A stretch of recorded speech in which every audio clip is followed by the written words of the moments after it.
Hello guys, welcome back to Paisa Investo. आज हम NISM equity derivative series 8 का chapter number 6 start करेंगे। Introduction to trading system. ये 4 marks का चैप्टर है। इसमें से 4 मार्क्स के क्वेश्चंस आते हैं, बट जो थियोरेटिकल पार्ट है, लाइक अगर आप फर्स्ट 5 चैप्टर देखें, जो फर्स्ट 5 चैप्टर्स हैं इनको मिला के अराउंड 50% मार्क्स आपके कवर होते हैं। ओके, और जो रिमेनिंग 5 चैप्टर्स हैं तो उनको मिला के आपके जो है 50 मार्क्स कवर होते हैं। ठीक है, तो ये वाले जो पूरे चैप्टर हैं ये इक्विटी डेरिवेटिव्स का बेसिक है। ठीक है, और जो रिमेनिंग 5 चैप्टर्स हैं, ओके, ये इक्विटी डेरिवेटिव्स में ट्रेडिंग किस तरीके से की जाती है, या फिर ट्रेडिंग मेंबर्स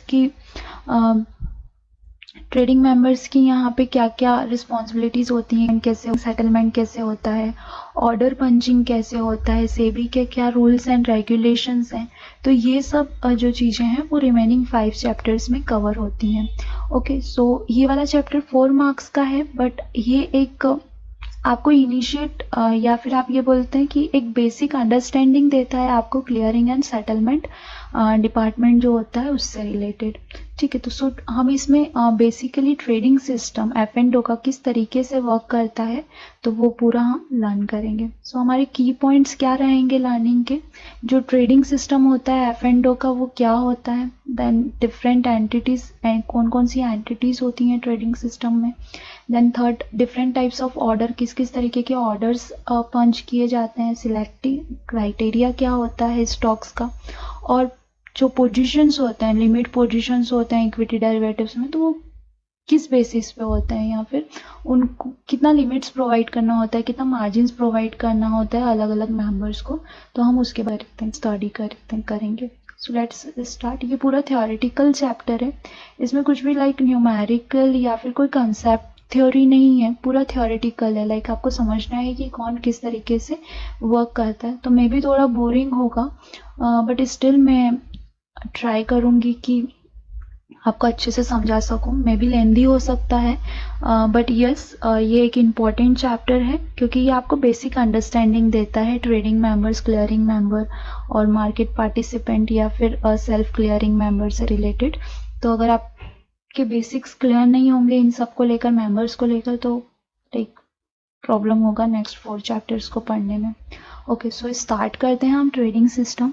तो जब इलेक्ट्रॉनिक फॉर्म में ट्रेड नहीं होता था तो पहले लाइक एक हॉल हुआ करता था। ठीक है, इसे पिट बोला जाता था, और यहाँ पे जो मार्केट पार्टिसिपेंट्स रहते थे वो सब इकट्ठा होते थे एंड देन ऑर्डर पंच होते थे, मतलब कॉन्ट्रैक्ट सेट होता था 2 पार्टीज के बीच में। तो इसको ओवर द काउंटर भी बोला जाता था और डायरेक्ट ट्रेडिंग भी बोला जाता था। बट अभी जो सिनेरियो है इसमें इलेक्ट्रॉनिक नेचर में ट्रेड होता है। F&O में कुछ भी ऑफलाइन ट्रेड नहीं होता, इलेक्ट्रॉनिक नेचर में ही ट्रेड होता है इंडियन मार्केट में। ओके, बट फिर भी आप ये ध्यान रखिएगा कि जो ये पिट वाला जो मैंने आपको सिस्टम बताया, तो इसके लिए एक आउटक्राई ओपन मार्केट हुआ करता था। आउटक्राई से क्या मीनिंग निकलता है, लोग मे भी शायद तक आपने मूवीज वगैरह में देखा होगा कि लोग चिल्ला के ऑर्डर्स देते थे कि लाइक बिट लगाना कि इतने पे बाय करो, इतने पे सेल करो, है ना। और जिन भी 2 लोगों का आपस में मैच होता था तो उनके बीच में ट्रेड सेटअप होता था। सो इसलिए इसको आउटक्राई बोला जाता है। तो इस मार्केट को ओपन आउटक्राई मार्केट बोला जाता था। बट जो अभी हम प्रैक्टिस करते हैं वो इलेक्ट्रॉनिक मार्केट्स होते हैं, सब कुछ ऑनलाइन सिस्टम्स होते हैं, और ऑनलाइन सिस्टम्स पे ही ऑर्डर पंच होते हैं एक्सचेंज पे। ठीक है, तो ये फुली ऑटोमेटेड है ना। जो इंडियन मार्केट जो प्रोवाइड करता है ट्रेडिंग टर्मिनल्स, वो fully automated screen based trading terminals या ट्रेडिंग प्लेटफॉर्म्स होते हैं for index future, index option और स्टॉक फ्यूचर्स और स्टॉक ऑप्शंस। कुछ भी आउटक्राई मार्केट में नहीं होता है, सब कुछ ऑनलाइन सिस्टम होता है। जो ऑर्डर पंचिंग होती है वो भी ऑनलाइन या इलेक्ट्रॉनिक फॉर्म में ही होती है। ठीक है, तो ट्रांसपेरेंसी, इसके कारण क्या होता है, ट्रांसपेरेंसी रहती है, कुछ भी फ्रॉड नहीं होता है, कंप्लीट जो है सेगमेंट में ट्रांसपेरेंसी रहती है डेरिवेटिव ट्रेडिंग्स में। नेक्स्ट इज जो एंटिटीज़ हैं, तो ट्रेडिंग सिस्टम में कितनी एंटिटीज़ होती हैं, तो मेनली 5 एंटिटीज़ होती हैं। फर्स्ट वन जो होता है वो ट्रेडिंग मेंबर होता है।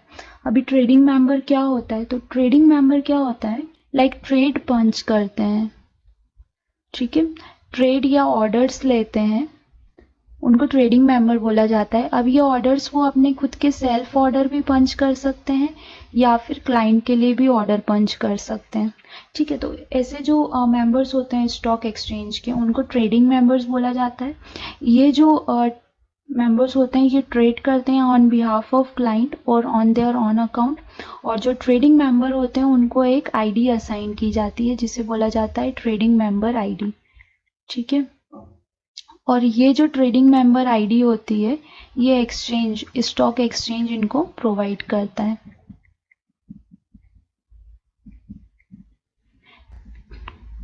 ट्रेडिंग मेंबर डिस्कस करेंगे तो फर्स्ट क्या हमने देखा पॉइंट कि ये क्या करते हैं, ऑर्डर और ट्रेड पंच करते हैं, क्लाइंट के लिए भी और खुद के लिए भी,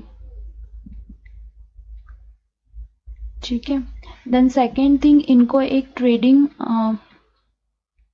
मेंबर आईडी प्रोवाइड होती है स्टॉक एक्सचेंज के थ्रू।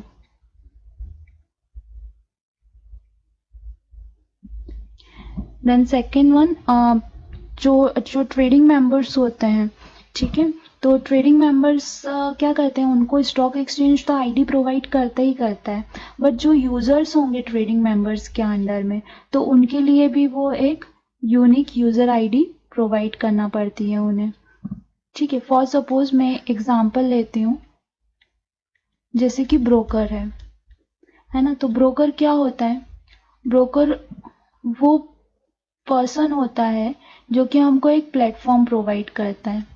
मे बी आपने सुना होगा Zerodha, share Khan, SBI capital या फिर एक्सिस सिक्योरिटीज, HDFC सिक्योरिटीज, तो ये सब ब्रोकर्स हैं। ये लोग क्या करते हैं, एक प्लेटफॉर्म प्रोवाइड करते हैं। ये प्लेटफॉर्म वो अपने क्लाइंट्स को प्रोवाइड करते हैं। यहाँ पे वो क्या करते हैं कि क्लाइंट्स क्या कर सकते हैं, ब्रोकर के थ्रू सिक्योरिटीज में ट्रेड कर सकते हैं। सिक्योरिटीज मतलब स्टॉक्स में ट्रेड कर सकते हैं, F&O में ट्रेड कर सकते हैं, ऑर्डर पंच कर सकते हैं। उनको कोई भी सिक्योरिटीज बाय या सेल करनी है तो वो डायरेक्ट एक्सचेंज के पास या डायरेक्ट कंपनी के पास नहीं जाते हैं शेयर्स को खरीदने के लिए। मीडिएटर पर्सन होता है जो कि ब्रोकर होता है और ब्रोकर के थ्रू वो ऑर्डर पंच करते हैं। अभी नया सिस्टम जनरेट हुआ है NSE एक्सचेंज पे कि आप लाइक डायरेक्ट NSE या BSE पे भी कॉल करके अपने डीमैट अकाउंट में ऑर्डर पंच कर सकते हैं। बट अभी तक जो प्रैक्टिस किया जा रहा था वो ब्रोकर के थ्रू प्रैक्टिस किया जा रहा था कि आप ब्रोकर के पास या ब्रोकर के प्लेटफॉर्म के थ्रू बाइंग या सेलिंग करते हो शेयर्स में, स्टॉक्स में या फिर F&O में, फ्यूचर एंड ऑप्शन में, ठीक है। तो ये जो क्लाइंट ब्रोकर के अंडर में ट्रेड करते हैं तो हर एक क्लाइंट की एक यूनिक आइडेंटिफिकेशन नंबर होता है, ठीक है। इनको एक यूनिक नंबर प्रोवाइड किया जाता है और उस यूनिक नंबर के थ्रू उनके जितने भी ट्रांजैक्शंस हो रहे हैं उनके अकाउंट में, तो उसको मेंटेन किया जाता है, उन ट्रांजैक्शन को मेंटेन किया जाता है उस पर्टिकुलर यूनिक कोड के ऊपर, ठीक है। तो ये जो ट्रेडिंग मेंबर है इनको कौन प्रोवाइड करता है, trading ID stock exchange provide करता है। और ये ट्रेडिंग मेंबर्स अपने अंडर के जितने भी यूजर्स होते हैं जो उनके थ्रू ट्रेड पंच कर रहे हैं, तो वो लोग उनको एक यूजर यूनिक आईडी या यूनिक यूजर आईडी प्रोवाइड करते हैं, ठीक है, जिससे कि वो जो भी ऑर्डर्स या ट्रेड पंच कर रहे हैं उनके बिहाफ पे उसका क्या बोलना चाहिए कि लाइक रिपोर्ट्स रख सकें या फिर उसका ध्यान रख सकें कि किस क्लाइंट का कौन सा ऑर्डर पंच हुआ है, ठीक है। देन नेक्स्ट, जो यूजर्स रहेंगे उनके जितने भी यूजर्स रहेंगे, ओके, जो नंबर ऑफ यूजर्स रहेंगे उनके लिए जो ट्रेडिंग मेंबर आईडी रहेगी वो सेम रहेगी। नंबर ऑफ यूजर के लिए जो ट्रेडिंग मेंबर आईडी होगी वो सेम रहेगी सभी यूजर्स के लिए, सेम फॉर ऑल यूजर्स, ठीक है। तो ये वाला जो है ये क्वेश्चन आता है कि जो ट्रेडिंग मेंबर आईडी होती है वो ऑल यूजर्स के लिए सेम रहती है, ट्रू और फॉल्स में आ जाता है ये क्वेश्चन। तो आप प्लीज़ इसको नोट करके रखिए अपने पास में कि जो जितने भी ट्रेडिंग मेंबर के अंडर में जितने भी यूजर्स होते हैं, ठीक है। तो वो सब क्या क्या करते हैं, उनके लिए ट्रेडिंग मेंबर आईडी जो रहती है वो कॉमन रहती है, और जो ट्रेडिंग मेंबर होता है वो अपने हर एक यूजर को एक यूनिक आईडी प्रोवाइड करता है, और हर एक ट्रेडिंग मेंबर के अंडर में नंबर ऑफ यूजर्स हो सकते हैं, मतलब 1 और मोर यूजर्स हर एक ट्रेडिंग मेंबर के अंडर में हो सकते हैं। ठीक है, तो ट्रेडिंग मेंबर सिर्फ क्या करता है, ऑर्डर एग्जीक्यूशन का काम करता है, ये क्लियरिंग एंड सेटलमेंट का काम नहीं करता है। ठीक है, तो ये भी एक क्वेश्चन आता है कि trading members are allowed to clear and settle the trade. Trading member only trade और ट्रेड ऑर्डर्स को एग्जीक्यूट करता है, ट्रेड करता है या फिर ऑर्डर पंचिंग का काम करता है ट्रेडिंग मेंबर। ठीक है, देन नेक्स्ट वन है trading and come clearing member. Trading come clearing member का वर्क क्या रहता है, क्लियर एंड सेटल करना। अब क्लियर एंड सेटल करने से मीनिंग क्या है, देखिए कोई भी सिक्योरिटीज या स्टॉक आप जब बाय करते हैं, ठीक है, आपने कोई भी स्टॉक बाय किया तो क्या होता है, जो क्लाइंट होता है उसके पास क्या आ जाते हैं, स्टॉक्स आ जाते हैं, और इस स्टॉक के बदले में वो क्या करते हैं, अमाउंट पे करते हैं। ठीक है, और ये अमाउंट किसके पास जाता है, ब्रोकर के पास जाता है। ओके, एंड सिमिलरली ये बायर के केस में हो गया। ठीक है, अगर कोई सेलर है तो इस सेलर का क्या होता है कि ये सेलर क्या करता है, स्टॉक्स को सेल करता है ना, और ये स्टॉक्स जो सेल करता है वो किसके पास जाते हैं, बायर के पास जाते हैं, और ये बायर क्या करते हैं, अमाउंट पे करते हैं किसको, ब्रोकर को। ठीक है, और ब्रोकर क्या करता है, जो भी अमाउंट आया है और जो सेलर का जितना भी अमाउंट बनता है तो ये उसको उतना अमाउंट रिटर्न कर देते हैं। ठीक है, तो ये पूरी एक साइकिल होती है, इस तरीके से काम होता है। तो ये जो क्लियरिंग एंड सेटलमेंट है, ठीक है, क्योंकि शेयर्स क्या होते हैं, अगर फॉर सपोज आपने किसी भी अकाउंट में शेयर्स परचेस किए हैं, बाय किए हैं, तो इनका जो सेटलमेंट होता है, मतलब इनका जो सेटलमेंट होगा वो T+2 डे में सेटलमेंट होगा। T+2 का सेटलमेंट का मीनिंग क्या होता है, जैसे मंडे को आपने शेयर्स बाय किए हैं, ठीक है, तो ये आपके डीमैट में कब क्रेडिट होंगे, सेकेंड डे पर। सेकेंड डे मतलब क्या हो गया, वेडनेसडे को ये आपको डीमैट में क्रेडिट होंगे। ठीक है, और वेडनेसडे को भी कब होंगे, आफ्टर 12:30 ये क्रेडिट होते हैं। कुछ ब्रोकर 12 o'clock पे कर देते हैं, कुछ 12:30 करते हैं, कुछ आफ्टर 4:30 करते हैं, बट मेनली 12:30 के बाद में ये डीमैट में क्रेडिट आपके हो जाते हैं। ठीक है, तो ये जो सेटलमेंट हुआ, किसका सेटलमेंट हुआ, स्टॉक का सेटलमेंट हुआ आपके डीमैट में, तो ये जो सेटलमेंट है ये क्लियरिंग मेंबर का काम है ना। और जो ट्रेडिंग कम क्लियरिंग मेंबर होता है वो क्लियर एंड सेटल दोनों करता है। अब क्लियर एंड सेटल का मतलब क्या हुआ, वो ऑर्डर एग्जीक्यूशन भी करेगा, ठीक है, ट्रेड ऑर्डर एग्जीक्यूशन भी करेगा, प्लस जो भी अमाउंट इन और आउट होना है उसका सेटलमेंट भी वो करके देता है। अब ये जो क्लियरिंग और सेटलमेंट होता है ये किसके लिए करता है, अदर ट्रेडिंग मेंबर्स के लिए या फिर कस्टोडियंस के लिए। कस्टोडियन क्या होते हैं, ये हम जो हमारा लास्ट सेकंड चैप्टर है, मे बी 8th चैप्टर या फिर 9th चैप्टर, तो हम उसमें कवर करेंगे कस्टोडियन। तो कस्टोडियन पार्टिसिपेंट्स और ट्रेडिंग मेंबर के लिए ट्रेडिंग कम क्लियरिंग मेंबर काम करते हैं। ठीक है, अब ये जो सेटलमेंट है ये किसके लिए कर सकते हैं, ये दो लोगों के लिए कर सकते हैं। एक प्रॉफिटरी ट्रेड का मतलब क्या होता है कि खुद के लिए ट्रेड पंच करना, सेल्फ के लिए ट्रेड पंच करना, सेल्फ के लिए सेटलमेंट और क्लियरेंस करना, और एक होता है क्लाइंट के लिए। सो क्लाइंट के लिए तो सिंपल है कि जो दूसरा मतलब कोई भी क्लाइंट रहेगा उसका अगर वो शेयर बाय सेल करना चाह रहा है तो वो क्लाइंट ट्रेड कहलाता है। और प्रॉफिटरी ट्रेड कौन सा कहलाता है, जब ट्रेडिंग मेंबर खुद के बिहाफ पे ट्रेड करता है, खुद के लिए ट्रेड करता है, तो प्रॉफिटरी कहलाता है। अब जो ये प्रॉफिटरी है इसको शॉर्ट में प्रो बोला जाता है, और जो क्लाइंट ट्रेड है उसको शॉर्ट में CLI बोला जाता है। तो ये भी आप कहीं पे नोट करके रखिए, जस्ट बिकॉज कि ये आपको लाइक क्रॉस करके पूछा जाता है कि trading members are allowed to clear and settle the trade for proprietary and client trade orders, तो वहाँ पे फॉल्स आएगा, क्योंकि ट्रेडिंग कम क्लियरिंग मेंबर कर सकता है बट ट्रेडिंग मेंबर नहीं कर सकता। ट्रेडिंग मेंबर ओनली ऑर्डर पंच कर सकता है फॉर देयर यूजर्स और फॉर सेल्फ, ठीक है, उससे ज्यादा ट्रेडिंग मेंबर कुछ भी नहीं करता है। और ट्रेडिंग कम क्लियरिंग मेंबर क्या करता है, क्लियर एंड सेटलमेंट भी करता है ट्रेड का, क्योंकि जो फंड का जो पे इन पे आउट आ रहा है तो वो भी वो करके दे सकता है, ठीक है। तो क्लियर एंड सेटल वर्क है इसका, ट्रेडिंग कम क्लियरिंग मेंबर का। तो जो ट्रेडिंग मेंबर का वर्क है वो तो है ही है, प्लस क्लियरिंग एंड सेटलमेंट का भी है।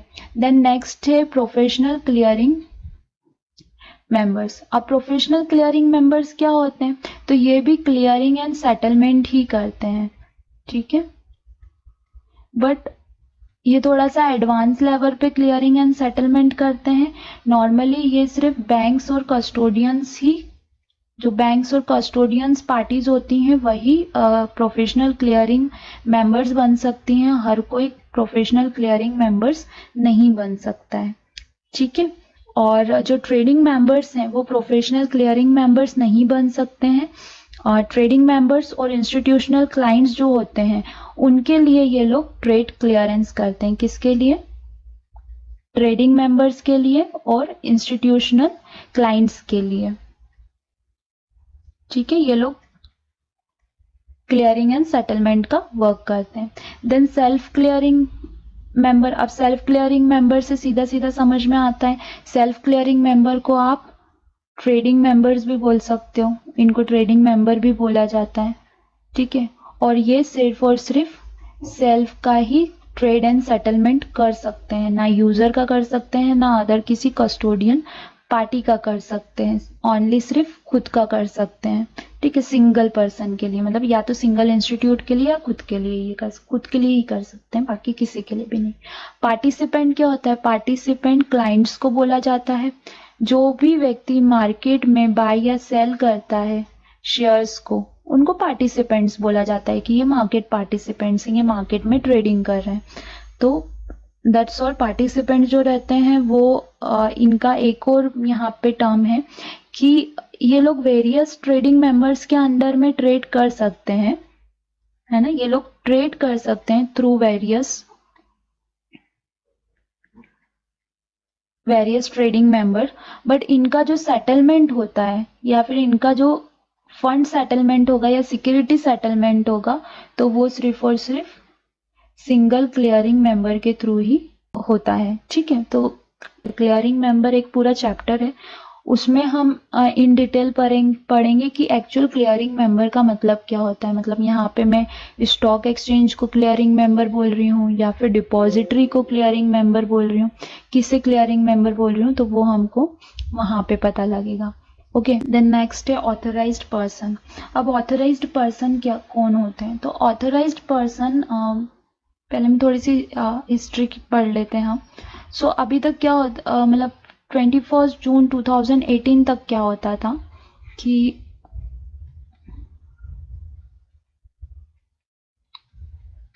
21 जून 2018 तक क्या होता था, ऑथराइज्ड पर्सन कौन होते हैं, ऑथराइज्ड पर्सन मतलब आप ब्रोकर्स बोल सकते हो, जो कि ऑर्डर्स पंच करते हैं या फिर ब्रोकर नेटवर्क जो होता है, ठीक है, वो सब क्या होते हैं, ऑथराइज्ड पर्सन्स होते हैं। या स्टॉक एक्सचेंज हो गया तो वो ऑथराइज्ड पर्सन है। तो यहाँ पे जो सब ब्रोकर रहते थे और जो ऑथराइज्ड पर्सन रहते थे उनके लाइक नेटवर्क को एक्सपांड करने के लिए, ब्रोकर्स के नेटवर्क को एक्सपांड करने के लिए वो सब ब्रोकरशिप भी प्रोवाइड कर देते थे। मतलब सब ब्रोकर्स भी जो रहते थे वो ऑथराइज्ड पर्सन के अंडर में आते थे, मतलब ऑथराइज्ड पर्सन ही वो लोग कहलाते थे। बट आफ्टर जून 21 2018 कुछ डिसाइड किया गया कि जो सब ब्रोकर्स हैं वो इंटरमीडिएटरी रहेंगे, मतलब कि डायरेक्ट सब ब्रोकर एपीज नहीं बन सकते, कोई ऑथराइज्ड पर्सन रहेगा, ठीक है, ऑथराइज्ड पर्सन के अंडर में आप सब ब्रोकर बन सकते हो। तो इस पे भी एक कभी कभार क्वेश्चन आ जाता है ना। तो ऑथराइज्ड पर्सन के अंडर में आप सब ब्रोकर बन सकते हो, आप डायरेक्ट सब ब्रोकरशिप नहीं ले सकते हो, इसका मतलब ये होता है। और कुछ उसका एलिजिबिलिटी क्राइटेरिया होता है हर एक ट्रेडिंग मेंबर का, अगर आप उसको फुलफिल करते हो तो देन ओनली आप ट्रेडिंग मेंबर बन सकते हो, अदरवाइज आप ट्रेडिंग मेंबर नहीं बन सकते। और ये जो इफेक्ट आया है ये कब से आया है, 1 अप्रैल 2019 से आया है। Okay, then next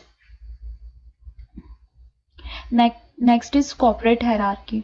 corporate hierarchy क्या होता है, हर एक ब्रोकर में 3 हायरार्की होती है, ठीक है। अब यहाँ पे कॉर्पोरेट मैनेजर, ब्रांच मैनेजर और डीलर, ये 3 हायरार्की दी हुई है, बट एक्चुअल में जो ऑर्गेनाइजेशन होती है तो वहाँ पे ये हायरार्की वर्क नहीं करती, बिकॉज अब ब्रोकिंग इंडस्ट्री बहुत वास्ट है, बहुत बड़ी हो चुकी है, तो हायरार्की भी बहुत बड़ी हो चुकी है। बट जो कॉर्पोरेट मैनेज यहाँ पे जो मतलब मीनिंग निकल के आता है, यहाँ पे जो वर्किंग ये लोग दे रहे हैं कि क्या वर्क होता है कॉर्पोरेट मैनेजर का, ब्रांच मैनेजर का और डीलर का, वो मैं समझाती हूँ। हम एकदम लोएस्ट लेवल से चलेंगे और फिर अपर हायरार्की को समझेंगे। तो फर्स्ट हम डीलर समझते हैं। डीलर्स का काम क्या होता है, ठीक है। हर एक ब्रोकिंग फर्म में डीलर्स होते हैं। इन डीलर्स का काम क्या होता है, ऑर्डर एग्जीक्यूशन का, ठीक है। क्लाइंट कॉल करते हैं, मे बी अगर आपका खुद का डीमैट अकाउंट होगा किसी ब्रोकर के पास में, तो आपको भी आइदर आजकल रिलेशनशिप मैनेजर करके प्रोफाइल्स रहती हैं, बट एक्चुअल में वो लोग इक्विटी डीलर होते हैं या कमोडिटी डीलर होते हैं, ठीक है। तो इनका काम क्या रहता है, ऑर्डर एग्जीक्यूशन का काम रहता है। ये लोग क्लाइंट के बिहाफ पे ऑर्डर एग्जीक्यूट करते हैं, ठीक है। क्लाइंट के लिए ये लोग बाय और सेल ऑर्डर पंच करते हैं। फॉर सपोज आप भी इक्विटी डेरिवेटिव सर्टिफिकेट यदि क्लियर कर लेते हो, है ना, तो जब आप जॉब प्रोफाइलिंग के लिए जाओगे तो आपको ये इनिशियल लेवल्स पे इक्विटी डीलर की प्रोफाइल मिलती है। फिर जैसे जैसे आपको एक्सपीरियंस होता जाता है, आप परफॉर्म करते जाते हो, वैसे वैसे आप प्रमोट होते जाते हो और आपकी हायरार्की अपर लेवल्स की जाती जाती है। बट इनिशियल लेवल्स पे एज अ फ्रेशर और as a 1 year 2 year experience आपको फर्स्ट इक्विटी डीलर की प्रोफाइल किसी भी स्टॉक ब्रोकिंग में मिलती है। देन इसके ऊपर आते हैं ब्रांच मैनेजर, ठीक है। तो इन ब्रांच मैनेजर्स का काम क्या होता है, ब्रांच मैनेजर्स का काम ये रहता है कि वो जो ये इक्विटी डीलर जितने भी ऑर्डर्स पंच कर रहे हैं, है ना, तो इनको ध्यान में रखना कि ये लोग एक्यूरेट ऑर्डर्स पंच कर रहे हैं या नहीं कर रहे हैं, उनसे रिपोर्ट लेना, जो डेली एक्टिविटीज है उनकी रिपोर्ट्स लेना, ठीक है। तो यहाँ पे क्या होता है कि इक्विटी डीलर्स जो ऑर्डर पंच करते हैं, तो यहाँ पे ह्यूमन एरर्स भी होता है। फॉर सपोज क्लाइंट ने बोला कि मुझे 1000 क्वांटिटी एसबीआई का बाय करना है, एसबीआई चल रहा है 2200 रुपए पे, अभी 1000 क्वांटिटी बंदा बाय करेगा, मतलब 2 लाख रुपए का माल बाय करता है, ठीक है। अगर डीलर ने गलती से बाय करने की जगह सेल कर दिया, या फिर उसने 2000 की जगह 20,000 क्वांटिटी डाल दी और क्लाइंट के अकाउंट में उतना पैसा था और 20,000 क्वांटिटी बाय हो गई, तो यहाँ पे क्या हो गया, मिसलीडिंग हो गई कि बाय मिस्टेक या फिर कुछ 4 फिंगर एरर के कारण डीलर ने गलत ऑर्डर डाल दिया। तो ऐसे में क्या होता है, अगर गलत ऑर्डर पंच हो जाता है तो बहुत सारी यहाँ पे कंप्लायंस इश्यूज होते हैं। क्लाइंट थोड़ा सा चिल्लम चिल्ली करना स्टार्ट करता है कि आपने ऐसा कैसे कर दिया, मैंने इतना बोला था कि, तो ये सब जो है ये ब्रांच मैनेजर ध्यान में रखता है कि कोई भी ऑर्डर एरर ना आए, कोई भी मिस्टेक ना हो किसी से भी, सब लोग अपना काम अच्छे से करें। तो बेसिकली ये ब्रांच मैनेजर का काम होता है। बट आजकल जो ब्रोकिंग इंडस्ट्री है वो डिफरेंट वे में काम करती है, टारगेट बेस्ड काम करती है, बिजनेस जनरेट करने का काम करती है। सो डेली बेसिस पे आपको कुछ ना कुछ टारगेट्स प्रोवाइड किए जाते हैं और वो टारगेट्स आपको अचीव करने पड़ते हैं। आपको ब्रोकरेज जनरेट करनी पड़ती है, and when you generate brokerage तो ऐसा बोला जाता है कि आप अच्छा परफॉर्म कर रहे हो। अगर आप कम ब्रोकरेज जनरेट करते हो तो ऐसा बोला जाता है कि आप अच्छा परफॉर्म नहीं कर रहे हो। तो ब्रोकरेज जनरेट करने के चक्कर में भी कभी कभी डीलर जो है वो गलत ऑर्डर्स वगैरह पंच कर देता है, या मिसलीडिंग या मिसकम्युनिकेशन हो जाती है क्लाइंट और डीलर के बीच में। तो वो सब चीज़ों को इग्नोर, या फिर क्या बोलना चाहिए कि नॉट इग्नोर, बट हाँ उन चीज़ों वो सब कम हो, उसके लिए ब्रांच मैनेजर को हर चीज़ों को ध्यान में रखना पड़ता है। Okay, so this is apart from ये ऐसा कुछ भी चैप्टर में नहीं दे रखा है, बट जस्ट एक नॉलेज पर्पज पे मैंने आप लोगों को बताया। ओके, सो ब्रांच मैनेजर का ये काम होता है। देन जो कॉर्पोरेट मैनेजर होता है, मेन वर्क इसका रहता है। कॉर्पोरेट मैनेजर को क्या क्या उसके फंक्शंस क्या क्या होते हैं, तो जो भी ऑर्डर रिलेटेड, ऑर्डर और ट्रेड रिलेटेड, एग्जीक्यूशन रिलेटेड जो एक्टिविटीज है, तो कॉर्पोरेट मैनेजर को उनका भी ध्यान रखना पड़ता है, ठीक है। देन कॉर्पोरेट मैनेजर को ये रिपोर्ट्स, या फिर हम MIS बोलते हैं ऑफिस टर्म्स में। MIS मतलब जो भी रिपोर्ट्स हैं, तो उनको ये कलेक्ट करता है थ्रू ब्रांच मैनेजर कि आज मतलब लाइक क्या क्या ऑर्डर्स हुए या क्या क्या किस किस क्लाइंट का ऑर्डर गया, तो ये रिपोर्ट्स कलेक्ट करता है। पहले तो क्या लाइक कोई भी डीलर या फिर ब्रांच मैनेजर मैन्युअली ये डाटा कलेक्ट करके अपने पास में रखता था एंड देन अपर मैनेजमेंट को फॉरवर्ड करता था। बट अब सब कुछ डिजिटलाइज हो गया है, ऑनलाइन सिस्टम हो गया है, तो जस्ट ऑर्डर पंच होते हैं ऑनलाइन और डायरेक्ट रिपोर्ट जनरेट हो जाती है। अब मैन्युअली यहाँ पे मेंटेन नहीं करना पड़ता है। पहले थोड़ा सा ये डिफिकल्ट था बट अब इजी हो गया है आफ्टर डिजिटलाइजेशन। सो ये कॉर्पोरेट मैनेजर का काम होता है कि ऑर्डर एग्जीक्यूशंस वगैरह का ध्यान रखे, रिपोर्ट्स और एमआईएस कलेक्ट करे। And the third and most important कि जो एक्सपोजर है, एक्सपोजर मतलब किस ब्रांच को कितना एक्सपोजर देना है, कितने अमाउंट का लिवरेज देना है, तो वो भी कौन डिसाइड करता है? कॉर्पोरेट मैनेजर डिसाइड करता है। तो सबसे हायर हायरार्की जो है वो कॉर्पोरेट मैनेजर की होती है, सबसे लोअर हायरार्की जो है वो इक्विटी डीलर या फिर डीलर की होती है। तो डीलर ऑर्डर एग्जीक्यूशन करता है, ब्रांच मैनेजर उसके अंडर में जितने भी डीलर्स हैं उनका ध्यान रखता है कि लाइक कोई एरर ना हो, मिस्टेक ना हो, प्रॉपरली ऑर्डर एग्जीक्यूट हो। और अगर किसी क्लाइंट को एक्स्ट्रा एक्सपोजर चाहिए तो वो अपर मैनेजमेंट को रिक्वेस्ट सेंड करता है। एंड देन सबसे हायर हायरार्की होती है कॉर्पोरेट मैनेजर की। तो कॉर्पोरेट मैनेजर का क्या काम रहता है? वो भी ऑर्डर एंड ट्रेड एग्जीक्यूशंस का ध्यान रखता है, देन एमआईएस कलेक्ट करता है एंड किस ब्रांच को कितना एक्सपोजर प्रोवाइड करना है ये भी कॉर्पोरेट मैनेजर का ही वर्क होता है। एक्स्ट्रा एक्सपोजर देना, एक्सपोजर कम करना, ये सब कॉर्पोरेट मैनेजर ध्यान में रखता है। ओके, देन नेक्स्ट है क्लाइंट ब्रोकर रिलेशनशिप। सो क्लाइंट ब्रोकर रिलेशनशिप बहुत सिंपल है।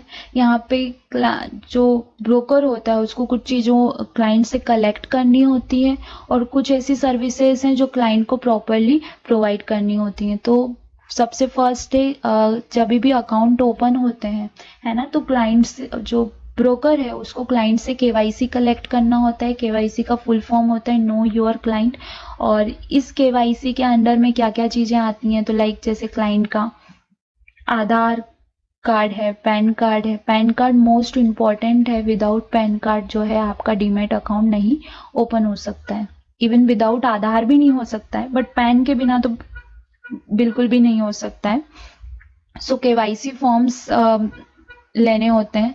देन जो है कि क्लाइंट और ब्रोकर के बीच में एक एग्रीमेंट होता है, इसको पावर ऑफ अटर्नी POA भी बोला जाता है। ये POA ब्रोकर जो है ये क्लाइंट से लेता है कि इन केस ऑफ लॉसेस, अगर लॉसेस होता है और क्लाइंट पैसा नहीं पे करेगा तो उस केस में ब्रोकर क्या करेगा? खुद के पॉकेट से तो पे नहीं करेगा। तो वो एक एग्रीमेंट सेटअप करते हैं कि अगर लॉसेस होते हैं तो वो क्लाइंट को ही पे करना है। मतलब जो भी ऑर्डर पंच हो रहे हैं मार्केट में उसकी जिम्मेदारी पूरी पूरी क्लाइंट की है, हमारी कोई जिम्मेदारी नहीं है। इवन कुछ टेक्निकल इश्यूज के कारण भी ऑर्डर प्रॉपरली पंच नहीं होते हैं या मिसप्लेस होते हैं क्लाइंट के थ्रू और ब्रोकर के थ्रू, तो भी उसकी जिम्मेदारी पूरी क्लाइंट की है, ब्रोकर की नहीं है। Then timely order execution given, तो ये ब्रोकर का काम होता है कि वो प्रॉपर अपने हर एक क्लाइंट को ऑर्डर्स एग्जीक्यूशन टाइमली करे। मतलब जैसे क्लाइंट ने कॉल करके बोला किसी डीलर को कि मेरे लिए इतना क्वांटिटी इस रेट से बाय कर दो, तो जैसे ही क्लाइंट का कॉल आया है वैसे ही उसी प्रॉपर टाइमिंग पे ऑर्डर पंच होना चाहिए।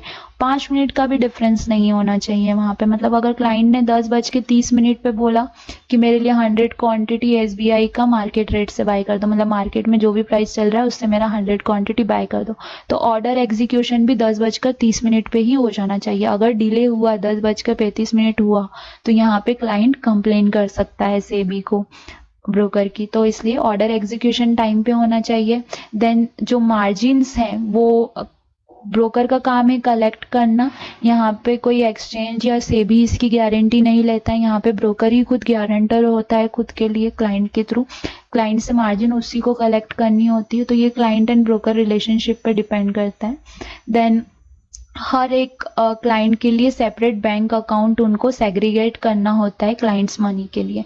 इसका मतलब क्या होता है, जैसे ब्रोकर का अपना खुद का एक बैंक अकाउंट होता है, ठीक है, जिसमें लाइक ऑफिस का मेंटेनेंस आ रहा है जा रहा है, लोगों की सैलरी है, आप सैलरी वो दे रहा है, जो बिजनेस आ रहा है वो सब उसी में कलेक्ट हो रहा है प्रॉफिट मार्जिन्स और ब्रोकरेज और जो कुछ भी है, ठीक है। तो यहाँ पे क्लाइंट्स के लिए ब्रोकर को एक सेपरेट अकाउंट रखना होता है, सेपरेट बैंक अकाउंट रखना होता है, जिसमें सिर्फ और सिर्फ क्लाइंट्स के ही ट्रांजेक्शन्स रिफ्लेक्ट होते हैं, इन और आउट रिफ्लेक्ट होते हैं। यहाँ पे कोई भी ब्रोकर जो एक पर्सनल एंटिटी है उससे रिलेटेड कोई भी यहाँ पे ट्रांजेक्शन नहीं होने चाहिए, ओनली क्लाइंट्स अकाउंट के ट्रांजेक्शन्स होने चाहिए। तो वो एक सेपरेट उसको बैंक अकाउंट मेंटेन करना पड़ता है। देन इंश्योर करना होता है टाइमली पे इन और पे आउट ऑफ फंड, मतलब कि जब भी क्लाइंट अगर कोई शेयर बाय कर रहा है तो बाय करने के लिए ब्रोकर को उससे पैसा लेना पड़ेगा, है ना। तो वो टाइमली पैसा उससे लेना और एक्सचेंज को ट्रांसफर करना, जिस भी सेलर के पास जाना है तो वो एक्सचेंज उस सेलर को वो पैसा बेचता है, ठीक है। और पे आउट देना, पे आउट का मतलब क्या होता है, जैसे कोई क्लाइंट ने शेयर्स को सेल किए हैं तो उसके बदले में उसको पैसा मिलेगा, तो वो पैसा उसको टाइम पे जाना चाहिए। इसके लिए जो है एक्सचेंज या सेबी इन लोगों ने T+2 डेज का सेटलमेंट दिया है, मतलब 2 दिन के अंदर अंदर आपका जो पैसा है वो सेलर को, सेलर का पैसा चला जाना चाहिए और जो स्टॉक है वो जिस बायर ने बाय किया है उसके पास चला जाना चाहिए। तो ये टाइमली, बिल्कुल एकदम टाइम पे होना चाहिए, डिले नहीं कर सकते आप, ठीक है। देन कॉन्ट्रैक्ट नोट इश्यूज करना टाइम पे। कॉन्ट्रैक्ट नोट क्या होता है, जो भी ऑर्डर ट्रांजेक्शन्स होते हैं क्लाइंट के अकाउंट में डेली बेसिस पे, तो उसका एक स्टेटमेंट जनरेट करते हैं ब्रोकर, जिसमें कि कौन सा शेयर परचेस हुआ है, उसका ISNI नंबर कितना है, कितना क्वांटिटी परचेस किया है, किस प्राइस से परचेस किया है, उस पे आपने ब्रोकरेज चार्जेस कितने कट किए हैं, क्लाइंट को टैक्सेस उस पे कितना लगा है, STT like service transaction tax बोला जाता है। देन GST कितना, SGST CGST कितना लगा है, तो इन सब की इन डिटेल देनी होती है ब्रोकर को। तो ये भी क्लाइंट को टाइम टू टाइम इशू करना पड़ता है। और नॉर्मली जो है इवनिंग में, बिकॉज मार्केट 3:30 पे क्लोज हो जाता है, तो इवनिंग में अप टू 8:30 और बिफोर 12 PM क्लाइंट को ये कॉन्ट्रैक्ट नोट उसके पास चला जाना चाहिए। पहले फिजिकल में जाते थे तो डिले होता था, बट आजकल कैसा है, सब कुछ डिजिटलाइज है, तो ईमेल के थ्रू क्लाइंट्स को कॉन्ट्रैक्ट नोट जाते हैं और सेम डे रिसीव हो जाते हैं। Okay, then resolve clients complain. अब अगर कोई क्लाइंट कंप्लेन करता है तो आपको एट अ टाइम उसको रिजॉल्व भी करके देना है, आप उसमें भी डिले नहीं कर सकते कि आप 10 दिन बाद या 50 दिन बाद आप उसको नहीं, विदिन 24 आवर्स आपको उसको क्लाइंट की कंप्लेन को रिजॉल्व करके देना है, या उसको प्रॉपर एक सेटिस्फैक्ट्री मेल सेंड करना है क्लाइंट को। उसके लिए रिड्रेसल करके आपको एक ईमेल ID जनरेट करनी होती है, इस पे भी क्वेश्चन आता है। रिड्रेसल करके मेल ID आपको जनरेट करनी होती है, जो कि सभी स्टॉक ब्रोकर की सेम redressal@ जो भी ब्रोकर कंपनी का नाम होगा .com, फॉर सपोज redressal@sbicap.com। तो इस तरीके से जो है कंप्लेंट्स को eight a time within 24 hours resolve करना होता है।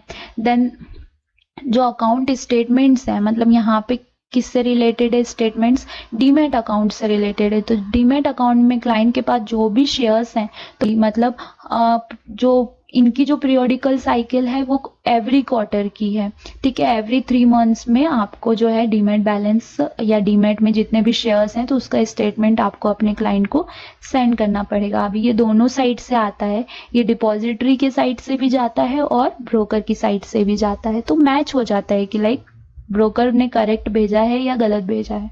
Okay, then unique client code maintain करना। हमने जो पढ़ा था कि हर ट्रेडिंग मेंबर अपने क्लाइंट को एक यूनिक क्लाइंट कोड प्रोवाइड करता है या यूजर ID प्रोवाइड करता है, तो हर एक क्लाइंट को आपको separate unique client code provide कर, आप रिपीट नहीं कर सकते, ठीक है। कि कोई क्लाइंट ने अकाउंट बंद कर दिया तो वो जो यूनिक क्लाइंट कोड था वो आप किसी और क्लाइंट को दे दोगे, नहीं।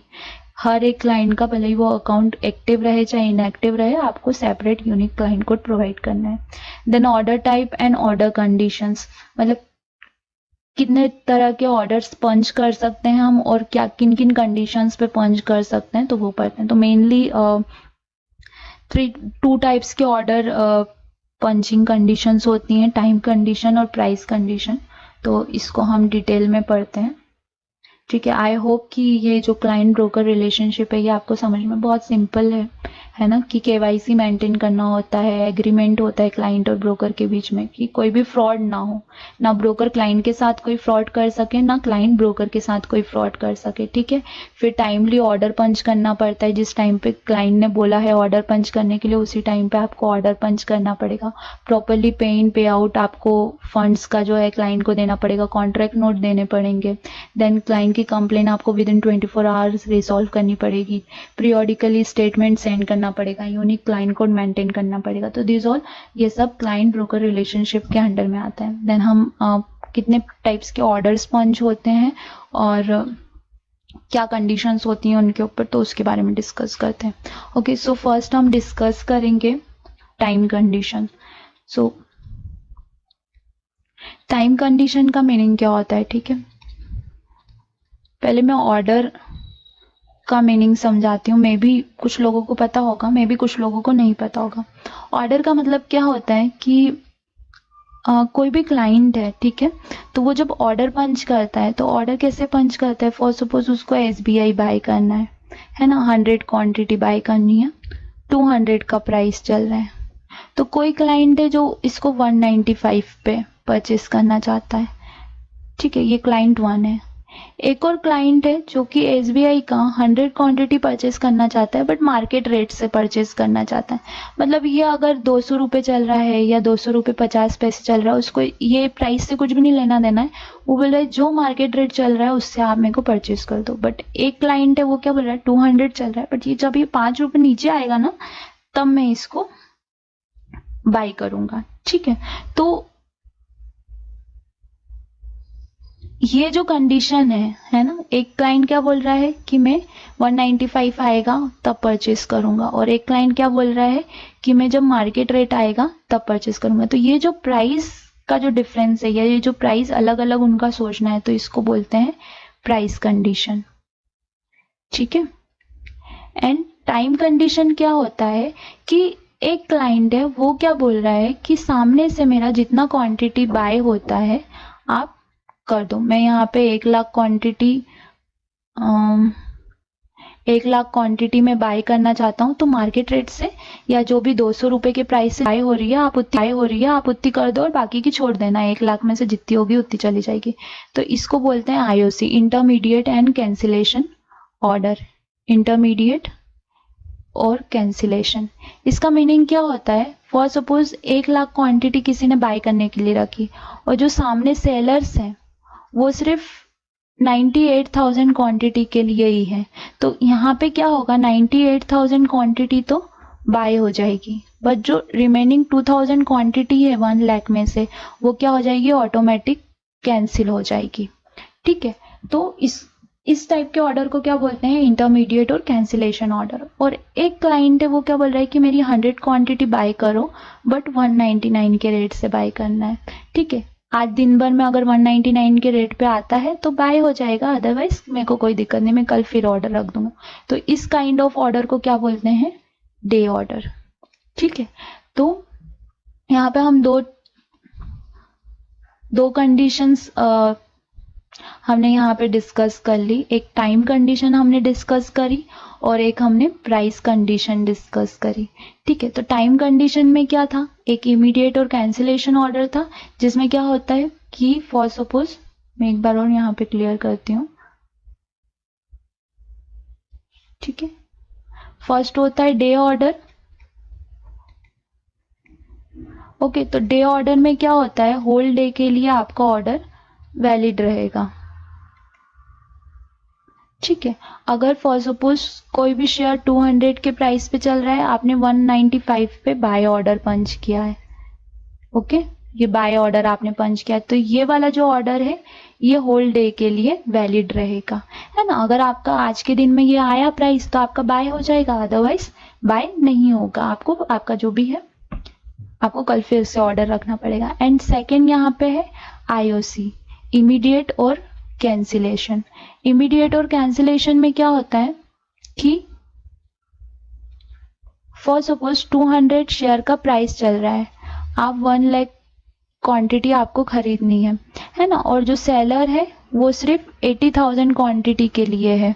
तो क्या होगा कि 80,000 क्वांटिटी तो आपकी बाय हो जाएगी मार्केट रेट से, जितने पे भी सेलर है, और रिमेनिंग जो 20,000 क्वांटिटी है वो कैंसिल हो जाएगी, ये बाय नहीं होगी, और आपको ऑर्डर पंच होके और एग्जीक्यूट हो जाएगा only for 80,000 quantity. 20,000 automatic cancel हो जाएगी। तो इसको बोलते हैं इमीडिएट एंड कैंसिल। ये ऑर्डर कब काम आते हैं?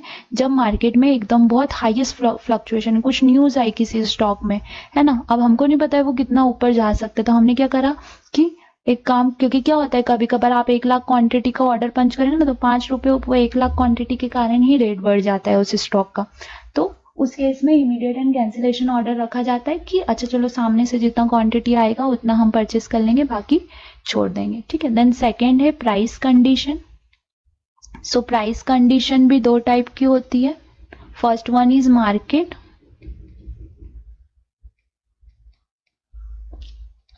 या फिर ऑर्डर भी बोलते हैं इसको, और सेकंड जो होती है वो लिमिट ऑर्डर, ठीक है। तो मार्केट ऑर्डर में क्या होता है कि जो भी मार्केट प्राइस चल रहा है, ठीक है, आप उससे बाय या सेल करते हो, मतलब बेस्ट बाय प्राइस और बेस्ट सेल प्राइस।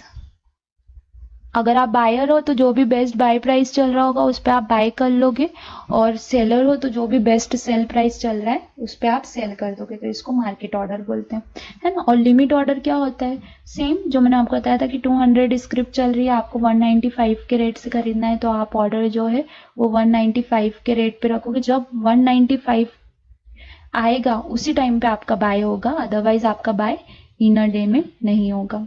तो ये 2 काइंड के ऑर्डर्स होते हैं। देन थर्ड वन जो है इसमें, तो वो प्राइस बैंड है। एक्चुअल वो ऑर्डर टाइप एंड कंडीशन का पार्ट नहीं है, बट सो प्राइस बैंड क्या होता है कि अगर आपने स्टॉक्स का देखा होगा तो स्टॉक का एक अपर लिमिट होता है, एक लोअर लिमिट होता है। मतलब वहां पे जाके क्या होता है कि स्टॉक थोड़ा सा होल्ड करता है, मतलब उसके ऊपर या उसके डाउन साइड नहीं जा पाता है। पर सपोज कोई भी स्टॉक है वो 100 रुपी चल रहा है, ठीक है, और इसका अगर 20% सर्किट लेवल है, मतलब एक दिन में ये 20% से ज्यादा का मूवमेंट नहीं कर सकता है, या तो 20% प्लस का मूवमेंट दे सकता है या 20% माइनस का मूवमेंट दे सकता है। मतलब अगर मैं अपर सर्किट की बात करूं, यहाँ पे 20% प्लस की बात करूं, तो ये ज्यादा से ज्यादा कितना मूव करेगा? 120 रुपीज तक। और अगर लोअर साइड की बात करूं, मतलब -20%, तो ये ज्यादा से ज्यादा कितना मूव कर सकता है? 80 रुपीज तक मूव कर सकता है। उसके बाद क्या होगा? ये 80 रुपी पे आके यहाँ पे हैवी सेलर्स हो जाएंगे, ठीक है। इस प्राइस पे सेल करने के लिए तो बहुत सारे लोग रहेंगे, पर बाय करने के लिए कोई भी नहीं रहेगा। तो अगर ओनली सेलर कंडीशन आती है तो उसको बोला जाता है लोअर लिमिट या फिर लोअर सर्किट। ओनली सेलर्स होते हैं, मतलब सिर्फ बेचने वाले होते हैं, खरीदने वाला कोई भी नहीं है, ठीक है। और जब ओनली बायर्स कंडीशन आती है, सिर्फ खरीदने वाले हैं पर बेचने के लिए कोई रेडी नहीं है, सबको लग रहा है कि ऊपर ही इसका रेट जाएगा, तो उसको अपर लिमिट या फिर अपर सर्किट बोला जाता है, ठीक है। और ये जो अपर लिमिट और अपर सर्किट जो ये बैंड है ना, ये बैंड कौन डिसाइड करता है? तो ये बैंड स्टॉक एक्सचेंज डिसाइड करता है। और ये स्टॉक एक्सचेंज कैसे डिसाइड करता है? तो जो उस स्टॉक की वॉलेटिलिटी रहती है, जो उस स्टॉक का मोमेंटम रहता है, उसके अकॉर्डिंग वो ये प्राइस बैंड को सिलेक्ट करता है। बट इन फ्यूचर F&O कोई प्राइस बैंड की कोई लिमिट नहीं होती है। इफ इन केस अपर या लोअर सर्किट लग भी गया तो वो विद इन 5 मिनट्स और विद इन अ मिनट वो ओपन हो जाता है, मतलब वहां पे आइदर बायर या सेलर आ जाते हैं, क्योंकि वो कॉन्ट्रैक्ट पे काम हो रहा है ना, वो एक्चुअल शेयर्स पे काम नहीं हो रहा है, राइट।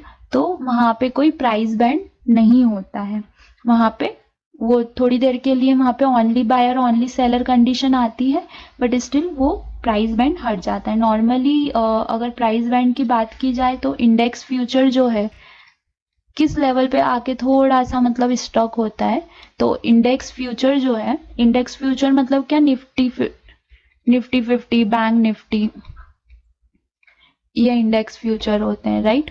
तो इंडेक्स फ्यूचर 10% के अराउंड यहाँ पे प्राइस बैंड लेता है। देन स्टॉक फ्यूचर्स की बात करूं तो वो 10% पे प्राइस बैंड लेता है। और ऑप्शन की मैं बात करूं for both index and stocks, तो ये डेली बेसिस पे इसको क्या बोलते हैं कि कैलकुलेट किया जाता है, कंप्यूटेट किया जाता है थ्रू डेल्टा। डेल्टा के अकॉर्डिंग इसका अपर और लोअर, लोअर तो ऑलवेज ऑप्शन में जो रहता है, लोअर जो रहता है वो 0.05 का रहता है लोअर।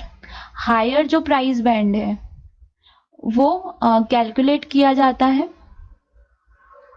Through delta, right. हमने ऑप्शन ग्रीक्स में पढ़ा था आई थिंक, थ्रू डेल्टा इसको कैलकुलेट किया जाता है हायर प्राइस बैंड को। लोअर बैंड ऑलवेज 5 पैसे का रहता है ऑप्शन स्टॉक्स में, ठीक है। देन ओके, देन नेक्स्ट हम पढ़ेंगे ऑर्डर मैचिंग रूल्स। तो ऑर्डर मैचिंग रूल्स में मतलब कि ऑर्डर मैच कैसे होते हैं, बायर सेलर को मैच कैसे किया जाता है। तो इन इंडिया ऑलरेडी ऑटोमेटिक है, तो ऑर्डर मैच करने के लिए कुछ भी आपको ऐसा क्या बोलते हैं कि लाइक मैन्युअली कुछ नहीं करना होता है, टाइम प्रायोरिटी बेस पे ऑर्डर मैचिंग होता है। सो मैं आपको एक एग्जांपल देती हूँ कि जब भी आप टर्मिनल विंडो चेकआउट करेंगे तो क्या होता है कि बायर और सेलर रहते हैं किसी भी स्टॉक पे। हम फिर एग्जांपल एसबीआई का ही ले लेते हैं 200 का, ठीक है। तो जो बायर रहेगा, अगर प्राइस यहाँ पे 200 दिख रहा है, उसका मतलब क्या होता है वो भी मैं समझाती हूँ। सो 200, कोई बायर होगा जो 199.95 पे होगा, 199.90 पे, 199.85। देन जो सेलर होता है वो हायर प्राइस पे, ऑब्वियसली सेल व्यक्ति हायर प्राइस पे करेगा, लोअर प्राइस पे तो नहीं करेगा। लोअर प्राइस पे करेगा तो सामने से उसका सेल हो जाएगा, राइट। सो इस तरीके से 5-5 पैसे की डिफरेंस में सेलर्स होते हैं, ठीक है। तो ये बायर है और ये सेलर है, मतलब बायर 200 रुपए पे खरीदने के लिए रेडी है। अगर कोई सेलर 200 रुपए पे बेचना चाह रहा है तो वो सामने से उसका ऑर्डर हो जाएगा। तो ये जो 200 प्राइस हमको रिफ्लेक्ट होता है, आप कभी जब भी मार्केट ओपन रहता है तब आप मनी कंट्रोल या फिर investing.com ओपन करके और किसी भी शेयर का रेट चेक कीजिएगा। तो वहां पे जो रेट रिफ्लेक्ट होता है ना, वो लास्ट ट्रेडेड प्राइस होता है, ठीक है, LTP, लास्ट ट्रेडेड प्राइस। अब ये जो लास्ट ट्रेडेड प्राइस है ये कैसे फ्लक्चुएट होते हैं, जिस भी प्राइस पे जो लास्ट ट्रेड हुआ रहता है वो यहाँ पे फ्लक्चुएट होता है। ये बायर का या सेलर का प्राइस नहीं होता है। फॉर सपोज यदि कोई सामने से बायर आया और वो 200.05 पे खरीदने के लिए रेडी है, तो आपको यहाँ पे जो लास्ट ट्रेडेड प्राइस दिखेगा वो 200.05 का दिखेगा। अब ये जो 5 पैसे का डिफरेंस है इसको बोला जाता है टिक साइज। नॉर्मली NSE एक्सचेंज पे जो टिक साइज होता है, NSE पे, हाँ, BSE पे 1 पैसे का होता है, NSE पे 5 पैसे का टिक साइज होता है। मतलब ये जो बायर सेलर बिट में जो डिफरेंस रहेगा मिनिमम वो 5 पैसे का होता है। मैक्सिमम कितने भी रुपए का हो सकता है, पर मिनिमम 5 पैसे के डिफरेंस पे यहाँ पर ये रहता है, टिक साइज रहता है, ठीक है। अभी बेस्ट प्राइस का मतलब क्या होता है, मतलब अगर सेलर को सेल करना है तो उसके लिए जो बेस्ट सेलिंग प्राइस है वो ये है, जहां पे बायर खुद से अपना जो शेयर है वो खरीदने के लिए तैयार है। तो बेस्ट सेलिंग प्राइस कौन सा हो गया, जिस पर कि बायर सेल करने के लिए रेडी है, ठीक है। और बेस्ट बाइंग प्राइस कौन सा होगा, जिस पे कि सेलर अपने आप से सेल करने के लिए तैयार है। मतलब अगर किसी बायर को बाय करना है मार्केट रेट से तो उसके लिए जो बेस्ट बाइंग प्राइस है वो क्या है, 200.05 का है। और अगर सेल करना है, ऑब्वियस अगर आप सामने से सेल करना चाहते हो तो जो बायर जिस रेट पे डिमांड कर रहा है आपको उस रेट बेचना पड़ेगा। और अगर आप सामने से खरीदना चाहते हो तो जिस रेट पे सेलर डिमांड कर रहा है सेल करने के लिए आपको उस रेट पे बाय करना पड़ेगा। तो ये बेस्ट बाइंग प्राइस होता है, ठीक है। और फॉर सपोज अगर यहाँ पे 200 रुपीज पे 2 बायर है ना, और 2 बायर है और टोटल क्वांटिटी 500 रुपए। अगर कोई सेलर है एक ही सेलर है जो 500 क्वांटिटी बेचना चाहता है तो दोनों का ऑर्डर हो जाएगा। बट अगर एक सेलर आया जो सिर्फ अपनी 100 क्वांटिटी बेचना चाह रहा है तो ये 500 क्वांटिटी में से और ये जो 2 बायर हैं इनमें से किसका ऑर्डर पहले जाएगा, तो ये टाइम मैचिंग पे होता है ना, या फिर टाइम को प्रायोरिटी दी जाती है कि जिसने पहले ऑर्डर पंच किया होगा, टाइम प्रायोरिटी बेसिस पे ये ऑर्डर होगा। मतलब जिसने पहले, फॉर सपोज अगर कोई ए एंड बी है जिसने ऑर्डर पंच किया है, पहले ए ने ऑर्डर पंच किया था देन बी ने ऑर्डर पंच किया था, तो जो 100 क्वांटिटी ये सेलर की है तो वो ए को मिलेगी। ठीक है, तो ये ए का जो है बाय होगा सबसे फर्स्ट।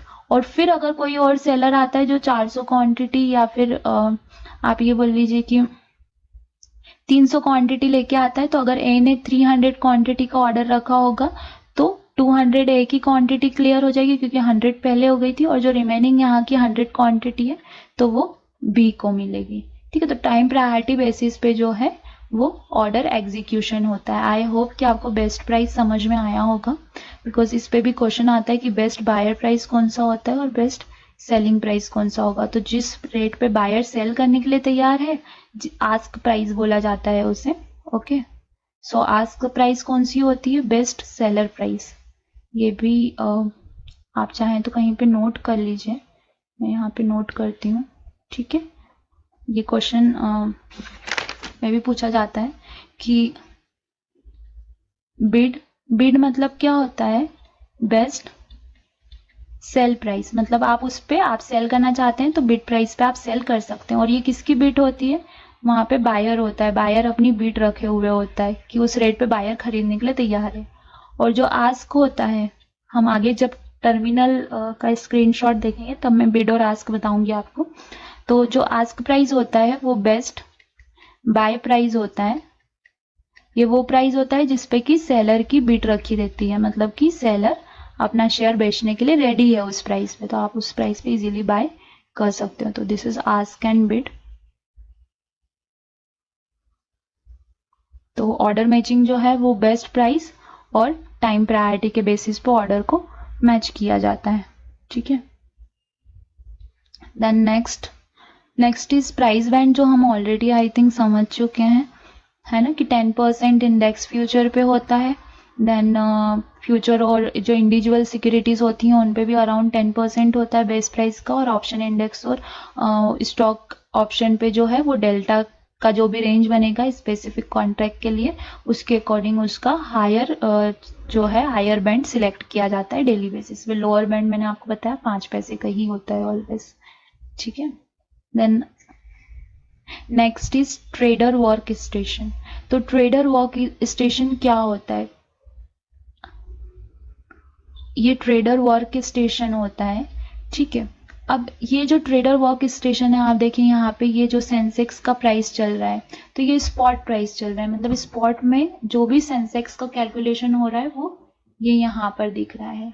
ये निफ्टी का दिख रहा है प्राइस, निफ्टी 50 का, ये बैंक निफ्टी का प्राइस दिख रहा है। ठीक है, ये जो है ये बैंक निफ्टी का फ्यूचर है।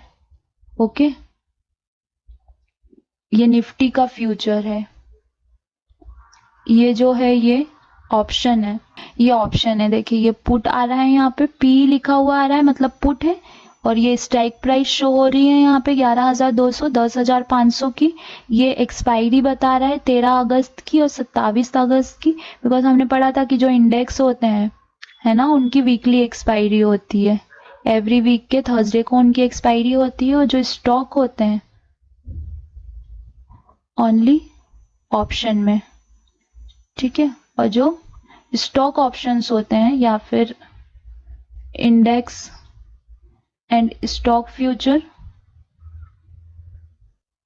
और स्टॉक ऑप्शन, इनकी मंथली एक्सपायरी होती है, मतलब एवरी मंथ के लास्ट थर्सडे को ये एक्सपायर होते हैं। ठीक है, तो ये जो 27 अगस्त दिख रहा है ये आपको ये मंथली एक्सपायरी दिख रही है क्योंकि ये बैंक निफ्टी और निफ्टी का फ्यूचर है, ये फ्यूचर है। यहाँ पे देखिए ये जो आपको इंस्ट्रूमेंट टाइप आ रहा है ये क्या आ रहा है, FUTINDX, मतलब ये डिनोट होता है फ्यूचर इंडेक्स। इक्विटी दिख रहा है मतलब ये कैश प्राइस है, वोल्टास का जो शेयर है वो कैश में स्पॉट पे कितना चल रहा है 608 रुपए का चल रहा है। OPTIDX मतलब कि ऑप्शन इंडेक्स, तो ये ऑप्शन इंडेक्स का इंस्ट्रूमेंट है। तो ये जो आपको फर्स्ट जो रो दिख रही है ये इंस्ट्रूमेंट बता रहा है कि ये कौन से सेगमेंट में सिक्योरिटी जो है वो ट्रेड कर रही है। तो ये फ्यूचर इंडेक्स ट्रेड कर रही है। इसमें मेरे पास टर्मिनल पे अभी इस फ्यूचर स्टॉक का नहीं लगा हुआ है, अदरवाइज फ्यूचर स्टॉक के लिए FUTSTK आता है, और अगर ऑप्शन होता है तो OPTSTK इस तरीके से डिनोट होता है यहाँ पे इंस्ट्रूमेंट। ठीक है, तो ये इंस्ट्रूमेंट है, ये सिंबल है, जो उसका सिंबल स्क्रिप्ट का रहेगा वो। यहाँ पे ये एक्सपायरी डेट, अब इक्विटी में कोई एक्सपायरी डेट नहीं होती है इसलिए ब्लैंक है। फ्यूचर एंड ऑप्शन में एक्सपायरी डेट होती है इसलिए यहाँ पे आपको एक्सपायरी डेट शो हो रही है। देन ये ऑप्शन टाइप शो हो रहा है, ये देखिए PE है, मतलब पुट ऑप्शन है ये। अगर यहाँ पे CE लिखा हुआ होता तो दैट मीन्स वो कॉल ऑप्शन होता। ठीक है, और ये जो है ये स्ट्राइक प्राइस है निफ्टी का, 11,200 का पुट लगा हुआ है और 10,500 का पुट लगा हुआ है, और ये जो प्राइसिंग शो हो रहा है ये प्रीमियम्स है। ठीक है, ये प्रीमियम है। ओके, एंड ये क्या है LTP, मैंने आपको लास्ट में बताया था। LTP मतलब लास्ट ट्रेडेड प्राइस, मतलब लास्ट जिस भी प्राइस पे ट्रेड हुआ है वो यहाँ पे रिफ्लेक्ट होता है। ठीक है, तो ये लास्ट ट्रेडेड प्राइस है। ये वॉल्यूम है कि आज दिन भर में उस पर कितनी क्वांटिटी या कितने कॉन्ट्रैक्ट पे ट्रेड हुआ है।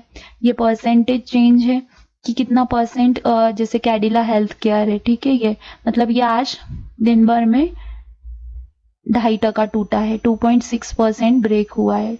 अगर इसका नंबर्स में देखें तो 10.25 पॉइंट ब्रेक हुआ है, नीचे आया है। देखिए 395 का इसका हाई था, 381 का लो है, और कल का जो प्रीवियस क्लोज है, मतलब फ्राइडे को जो क्लोजिंग दिया था इसने मार्केट में वो 394 का दिया था। तो इस प्रीवियस क्लोजिंग से जो है ये परसेंटेज कैलकुलेट किया जाता है, या ये नंबर्स में कैलकुलेट किया जाता है कि प्रीवियस क्लोजिंग से ये कितना अप एंड डाउन है। ठीक है, और ये हाई मतलब आज दिन भर में उसने कितना हाई दिया है, लो मतलब आज दिन भर में उसने सबसे लोएस्ट पॉइंट कितना दिया है। देन ओपन इंटरेस्ट, तो ओपन इंटरेस्ट देखिए मैंने बताया था कि सिर्फ कॉन्ट्रैक्ट का होता है। ओपन इंटरेस्ट हमने आई थिंक फ्यूचर में पढ़ा था। ओपन इंटरेस्ट क्या होता है कि जब एक कॉन्ट्रैक्ट पे ट्रेड हो जाता है कंप्लीट, मतलब एक बायर होगा और एक सेलर होगा, और इन दोनों के बीच में जो ये कॉन्ट्रैक्ट फॉर्म हुआ है एक कॉन्ट्रैक्ट, तो इसको एक ओपन इंटरेस्ट बोलते हैं। तो निफ्टी में टोटल कितने ओपन इंटरेस्ट जनरेट हुए हैं, अराउंड 110,000 मतलब 16 लाख कॉन्ट्रैक्ट इसमें जनरेट हुए हैं, और बैंक निफ्टी में सॉरी, और निफ्टी में अराउंड 1,09,00,000 कॉन्ट्रैक्ट्स जनरेट हुए हैं। ठीक है, तो ये इस तरीके से ये ट्रेडर वर्क स्टेशन होता है। ये वर्क स्टेशन हर एक इक्विटी डीलर के पास होता है। यहाँ पे आप किसी भी क्लाइंट का लॉगिन करके और ऑर्डर उनका पंच कर सकते हैं। लॉगिन किस तरीके से लिया जाता है, तो जो भी क्लाइंट को एक यूनिक क्लाइंट कोड दिया जाता है तो उसके थ्रू आप लॉगिन लेते हैं। देन क्लाइंट आपको बताता है कि आप उसको कौन सा शेयर बाय करना है या कौन सा शेयर सेल करना है, तो आप वो क्लाइंट को शेयर का प्राइस कंफर्म करते हैं, और फिर वो क्लाइंट जिस प्राइस पे बाय या सेल करने के लिए बोलता है तो आप उसको बाय या सेल कर देते हैं। अब ये जो विंडो आपको दिख रही है इसको मार्केट वॉच बोला जाता है। क्या बोला जाता है इसको, मार्केट वॉच। ठीक है, ये विंडो को मार्केट वॉच बोलते हैं। ये टाइटल बार होता है ऊपर में, ये जो आपको दिख रहा है एज मतलब सभी में ही होता है टाइटल बार। ठीक है, और बहुत सारा वेरिएबल्स इसके फंक्शंस होते हैं जो कि हर ब्रोकर के अकॉर्डिंग चेंज होते रहते हैं। तो जब आप जॉब पे लगेंगे तो आपको सब कुछ क्लियर होगा, बट स्टिल अभी के लिए इतना काफ़ी है। आई होप कि हाँ, one more thing, bid and ask. Bid and ask क्या होता है, ये देखिए ये जो आपको बिड प्राइस दिख रही है, मतलब यहाँ पे बायर 22,360 रुपये में खरीदने के लिए तैयार है, और 22,361 रुपये 35 पैसे, मतलब इस रेट पे सेलर बेचने के लिए तैयार है। तो अगर कोई भी बायर मार्केट रेट से खरीदना चाहता है तो उसको किस रेट पे खरीदना पड़ेगा, जो सेलर का प्राइस है उस पे, मतलब 22,361 रुपये 35 पैसे पे उसको खरीदना पड़ेगा। और अगर कोई भी सेलर है जो मार्केट रेट से बेचना चाह रहा है तो उसको कितने प्राइस से बेचना पड़ेगा, 22,360 रुपीज़ से उसको सेल करना पड़ेगा। तो इसलिए आप देखिए अगर लास्ट ट्रेड इस प्राइस पे हुआ होगा तो ये LTP पे यहाँ पे 22,360 रुपीज़ बता रहा है। ओके, और ATP क्या होता है, average traded price. Average traded price का मतलब क्या होता है कि जितने भी कॉन्ट्रैक्ट्स पे ट्रेड हुआ है डे, उन सब का वो एवरेज होता है। एवरेज मतलब जो भी प्राइस जिस प्राइस पे हुआ होगा, है ना, प्राइस 1, प्राइस 2 और होल अपॉन में नंबर ऑफ ट्रेड्स। तो ये जो एवरेज प्राइस निकल के आता है इसको एवरेज ट्रेडेड प्राइस बोला जाता है। ठीक है, तो आई होप कि आपको बिड एंड आस्क समझ में आ गया होगा। बिड मतलब बेस्ट सेलर प्राइस, क्योंकि उस पे इसी प्राइस पे सेलर को बेचना पड़ेगा, और आस्क मतलब बेस्ट बायर प्राइस, मतलब इस प्राइस पे बायर खरीद सकता है। ठीक है, तो यहाँ पे कंफ्यूजन आता है, तो आप बिड एंड आस्क ध्यान रखिए। और bid size and ask size का मतलब क्या है कि यहाँ पे 250 क्वांटिटी बायर खरीदने के लिए तैयार है 22,360 रुपीज पे, और यहाँ पे 25 क्वांटिटी सेलर बेचने के लिए तैयार है 22,361.35 के रेट से। तो this is trader work station. Then placing order on the trading system. अब जब आप ऑर्डर पंच करते हैं क्लाइंट का, ठीक है, तो आपको क्या क्या चीजों का ध्यान रखना है ऑर्डर पंचिंग के टाइम पे फ्यूचर और ऑप्शन मार्केट में। तो सबसे फर्स्ट तो आपको जो क्लाइंट है उससे उसका क्लाइंट का यूनिक आइडेंटिफिकेशन नंबर लेना है, यूनिक आईडी उससे लेना है। ठीक है, देन क्लाइंट का नेम आपको कंफर्म करना होता है, आपको आपके जो ट्रेडिंग स्टेशन पे क्लाइंट का नाम दिख रहा है वो कंफर्म करना होता है। देन क्लाइंट का मोबाइल नंबर आपको कंफर्म करना होता है, बिकॉज अब सब ऑनलाइन है सिस्टम, तो आप ऑनलाइन ऑर्डर पंच करते हैं, तो जो क्लाइंट ने मोबाइल नंबर रजिस्टर किया है तो क्या उसी से ही उसका कॉल आया है, वो आपको चेक करना पड़ता है। देन क्लाइंट से आपको स्क्रिप्ट पूछनी पड़ती है, स्क्रिप्ट मतलब कि शेयर का नाम पूछना पड़ता है, स्टॉक नेम पूछना पड़ता है। ओके, देन क्लाइंट बाय करना चाह रहा है या फिर सेल करना चाह रहा है ये कंफर्म करना पड़ता है। देन उससे क्वांटिटी कंफर्म करनी पड़ती है, देन उससे प्राइस कंफर्म करना पड़ता है, देन उसको वैल्यूएशन बताना पड़ता है कि आपके ऑर्डर का इतना वैल्यूएशन होगा तो इतना अमाउंट आपको लगेगा। देन और भी चीजें कंफर्म करनी पड़ती हैं कि आप मार्जिन में परचेस करना चाह रहे हैं या फिर आप अपने कैश पे परचेस करना चाह रहे हैं या ई मार्जिन में परचेस करना चाह रहे हैं, तो ये तो इक्विटी के लिए है। ओके, और डेरिवेटिव्स में क्या होता है, डेरिवेटिव्स में आपको ये सब चीजें तो आपको कंफर्म करनी ही पड़ती है, बट क्वांटिटी नहीं कंफर्म करनी पड़ती है। यहाँ पे आपको मार्केट लॉट कंफर्म करना पड़ता है कि कितने लॉट आपको खरीदना है सर, ये बताइए। देन आपको एक्सपायरी कंफर्म करनी पड़ती है कि किस एक्सपायरी का आपको ट्रेड करना है। अगर आप ऑप्शन में ट्रेड करवा रहे हैं क्लाइंट को, तो आपको उससे पूछना पड़ता है कि कॉल बाय करना है कि पुट बाय करना है, स्ट्राइक प्राइस कंफर्म करनी पड़ती है। ठीक है, तो ये सब चीजें आपको ऑर्डर पंचिंग के टाइम पे ध्यान रखना पड़ता है, और प्राइस तो यहाँ पे भी आपको कंफर्म करना पड़ता है कि इतने प्राइस पे बाय या सेल कर रहे हैं। और डेरिवेटिव्स में मार्जिन पे ट्रेड होता है। ओके, हमने पढ़ा था कि इनिशियल मार्जिन लगता है, राइट, तो वो भी आपको क्लाइंट अगर पूछता है तो आप बता सकते हैं, वहां पे सिस्टम रहता है चेक करने का कि सर इतना मार्जिन आज इसे सिक्योरिटी में लग रहा है, तो ये सब आपको ध्यान रखना पड़ता है ऑर्डर पंच करते टाइम सिस्टम में। ठीक है, और आपको ऑर्डर पंचिंग के टाइम पे वैसे तो नॉर्मली जो इक्विटी डीलर्स होते हैं तो डिपार्टमेंट्स अलग अलग रहते हैं।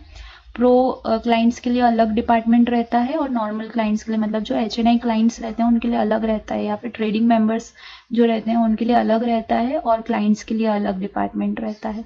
तो वो यहाँ पे वो कंफर्म तो नहीं करना पड़ता है, बट स्टिल यहाँ पे लिखा हुआ है कि आपको आइडेंटिफाई करना पड़ता है कि प्रोप्राइटरी ऑर्डर है या फिर क्लाइंट ऑर्डर है। तो बेसिकली तो हायरार्की अब मैंने बताया बहुत बड़ा, बहुत वास्ट हो चुका है ब्रोकिंग सिस्टम, तो एक ही बंदे को सब चीजें नहीं दे दी जाती हैं। क्लाइंट्स के लिए अलग डिपार्टमेंट रहता है एंड प्रोप्राइटरी क्लाइंट्स के लिए अलग डिपार्टमेंट रहता है। ओके, देन टाइप्स क्या क्या होते हैं, तो वो ऑलरेडी हम वर्क स्टेशन जब समझ रहे थे तो मैंने आपको बताया था, इंडेक्स बेस्ड फ्यूचर है ना, और मतलब इंस्ट्रूमेंट्स मैंने आपको बताया था। तो अगर आपको FUTIDX दिखता है मतलब ये इंडेक्स फ्यूचर है ना, निफ्टी, और यहाँ पे निफ्टी और बैंक निफ्टी के लिए, और एक और निफ्टी IT में भी ट्रेड होता है तो उसके लिए आपको ये इंस्ट्रूमेंट दिखेगा। अगर कोई स्टॉक है तो आपको FUTSTK दिखता है, जैसे SBI है, रिलायंस है, देन HUL है, आयशर मोटर है। तो इन सब के लिए जो इंस्ट्रूमेंट आपको शो होगा वो FUTSTK शो होगा। देन ऑप्शन के लिए तो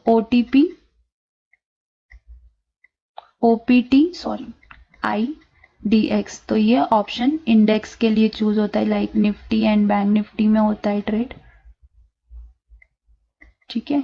एंड OPTSTK, तो ये स्टॉक्स के लिए यूज होता है इंस्ट्रूमेंट टाइप, है ना। तो index based future, index based option, individual stock option और इंडिविजुअल स्टॉक फ्यूचर, तो ये सारे इंस्ट्रूमेंट हम ऑलरेडी पढ़ चुके हैं ट्रेडर वर्क स्टेशन के टाइम पे।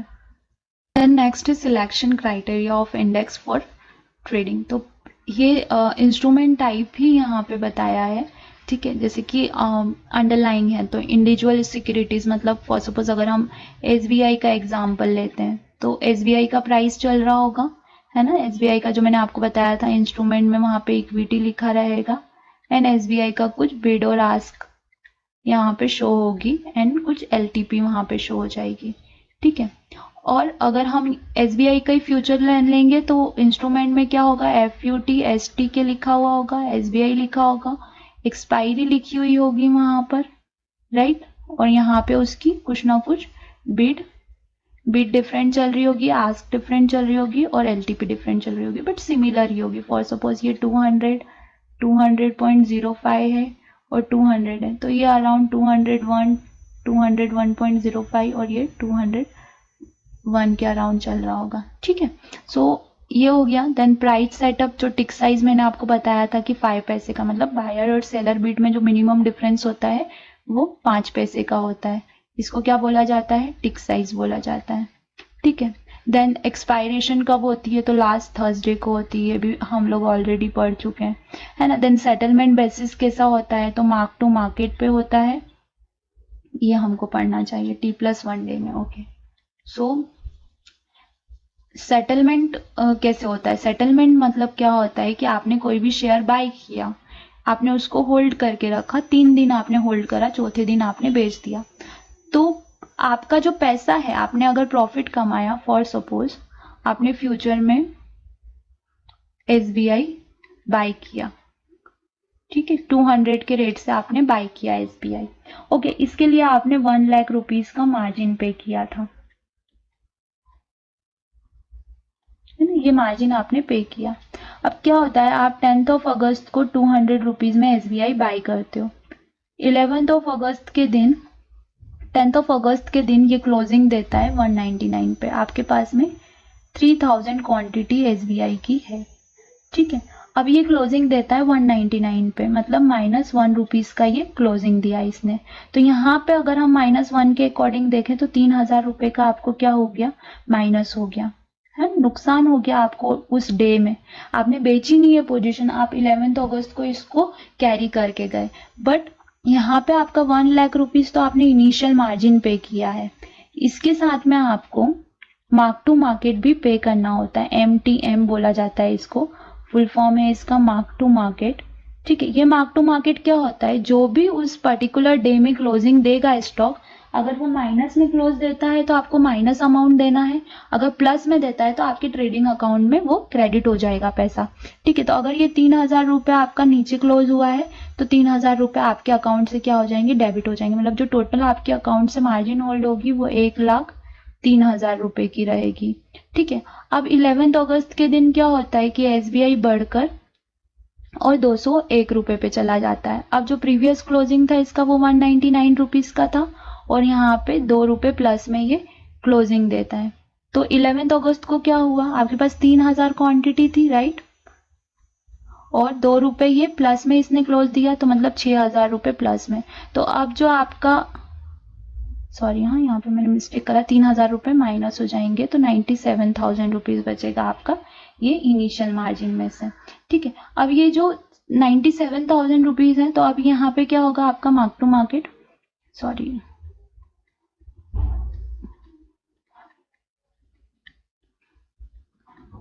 1 लाख तो इनिशियल मार्जिन हमने पे किया था और आपको एडिशनल 3,000 रुपये और देना पड़ा, ठीक है। अब एडिशनल 3,000 रुपये और देना पड़ा। अब क्या होगा कि यहाँ पे आपका 1 लाख आपने इनिशियल मार्जिन पे किया था, 3,000 आपको एक्स्ट्रा देना पड़ा क्योंकि क्लोजिंग 3,000 पे। अब यहाँ पे क्या होगा, आपके 1 लाख रुपए में 6,000 रुपये और ऐड हो जाएंगे क्योंकि वो 6,000 रुपये क्लोजिंग पे हुआ है। मतलब इसका मतलब क्या होता है कि अगर माइनस 3,000 रुपये गया तो आपके सेविंग अकाउंट से एक्स्ट्रा 3,000 रुपये माइनस हो जाएगा। अगर प्लस 6,000 रुपये में क्लोज देता है तो ये आपके सेविंग अकाउंट में, या फिर हम बोल सकते हैं ट्रेडिंग अकाउंट में, ट्रेडिंग अकाउंट में ये 6,000 रुपये आपके ऐड हो जाएंगे। और अगर माइनस देता है तो ट्रेडिंग अकाउंट में ये आपका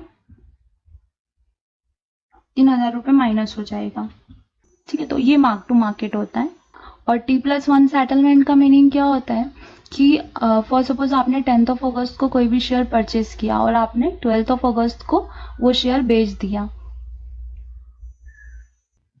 सो T+1 सेटलमेंट का मतलब क्या होता है कि 10th ऑफ अगस्त को आपने कोई शेयर 3,000 क्वांटिटी 200 रुपये से बाई की थी, ठीक है। और 12 अगस्त को ये 3,000 क्वांटिटी आपने 205 रुपये पे सेल कर दी। मतलब आपको 5 रुपये का प्रॉफिट हुआ complete.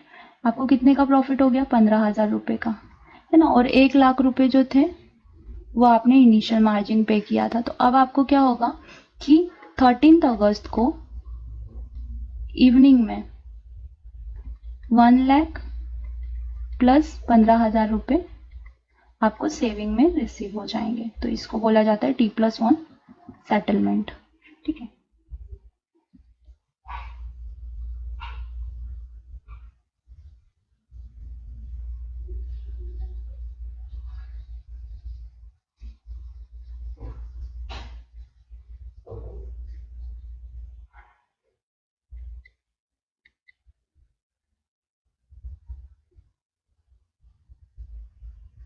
Okay, then selection criteria of index for trading. So इसमें भी सेम है, अंडरलाइंग जो भी इंडिविजुअल सिक्योरिटीज रहेगी ये भी हमने डिस्कस किया था कि ऑप्शन टाइप वहाँ पे शो होगा, स्ट्राइक प्राइस शो होगी, कॉन्ट्रैक्ट का लॉट साइज आपको शो होगा कि कितने का कॉन्ट्रैक्ट है, टिक साइज इसका भी 5 पैसा रहता है।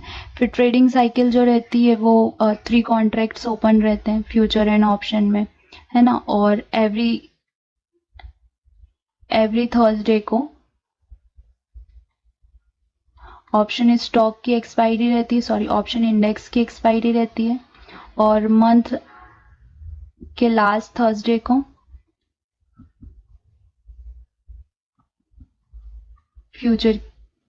ऑप्शन स्टॉक की एक्सपायरी रहती है, ठीक है।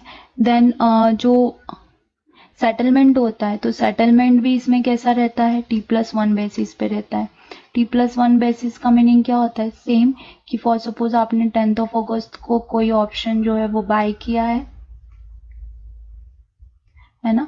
आपने अराउंड 2,000 रुपीज में बाय किया आपने और सेल कर दिया सेम डे 10th ऑफ अगस्त को ही आपने सेल कर दिया है इसको 3,000 में, ठीक है। तो मतलब आपको 1,000 रुपीज का प्रॉफिट हुआ। अब ये जो प्रॉफिट है ये आपको कब क्रेडिट होगा, 11th ऑफ अगस्त को इवनिंग में आपको क्रेडिट होगा। सेम डे आपको क्रेडिट नहीं होगा, एक दिन बाद क्रेडिट होता है। तो इसको बोलते हैं T+1 सेटलमेंट, ठीक है। तो T+1 सेटलमेंट होता है F&O में, फ्यूचर एंड ऑप्शन बोथ दोनों में ही T+1 सेटलमेंट होता है।